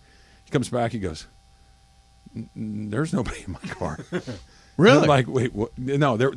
You need to go. You need to go look again. I 100% was in your car. I know it was your car. And he goes back and goes, Trav, there's nothing in my car. I look down, like 3 or 4 cars down the parking lot, the exact same car. Just a stranger's car. No. Stranger's car. The exact same Ralph car. in a It's some stranger's car. And at some point in the night, I lost my shoes. Still to this day, they never turned up. In the great tradition of Bobby. I was just going to say. They never turned up. But I left the evening with my shoes on, unlike Bobby. But they just disappeared at some point. I wonder if that bar is still doing that special. Yeah, I'm sure they are. It's a classroom now. Is It's it an really? off-campus So much lecture was learned hall. there, yeah. You probably took the shoes off before getting in the car because you didn't want to be rude. I didn't want to scuff up the floor mats.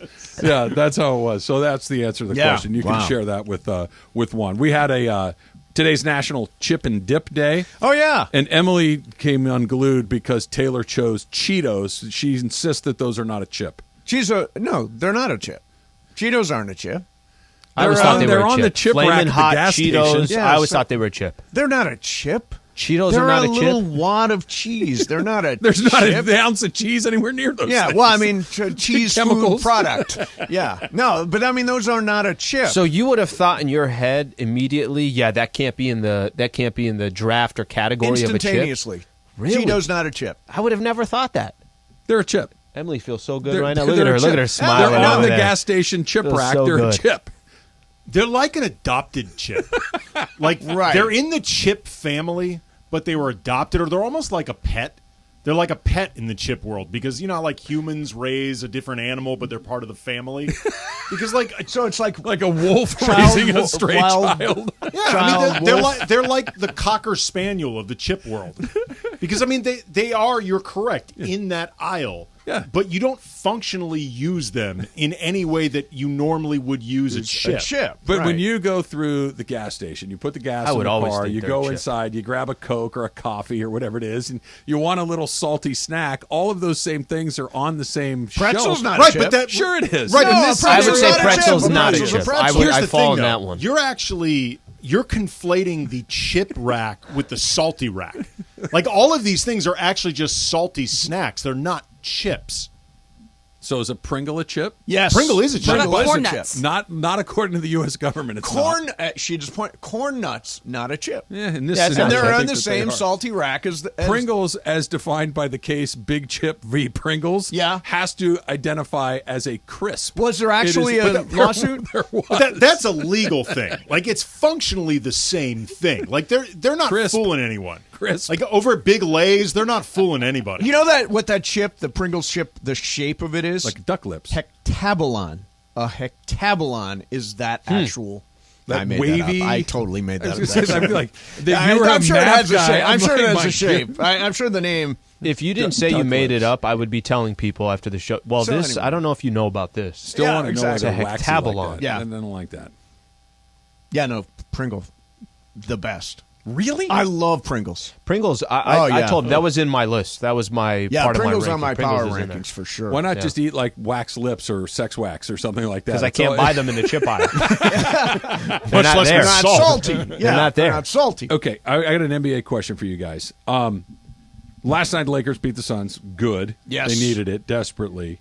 Scott Foster, Chris Paul, the whole. Here we go again. 46 to 20, Slee? Is that what it is? 46 free 20. throws for the Lakers. 46 to 20, 24. 14-4 in the fourth quarter. Yep. Monty Williams walks out in his presser. He just goes 46-20. See ya. And it was Scott Foster and Chris Paul. Yep. All over again. Sure. Why do we just accept that as the price of the business in the end? Oh, boy, that is, here we go, No. That is Andy. deeply. We need deeply conspiracy theory Not music. okay. I know.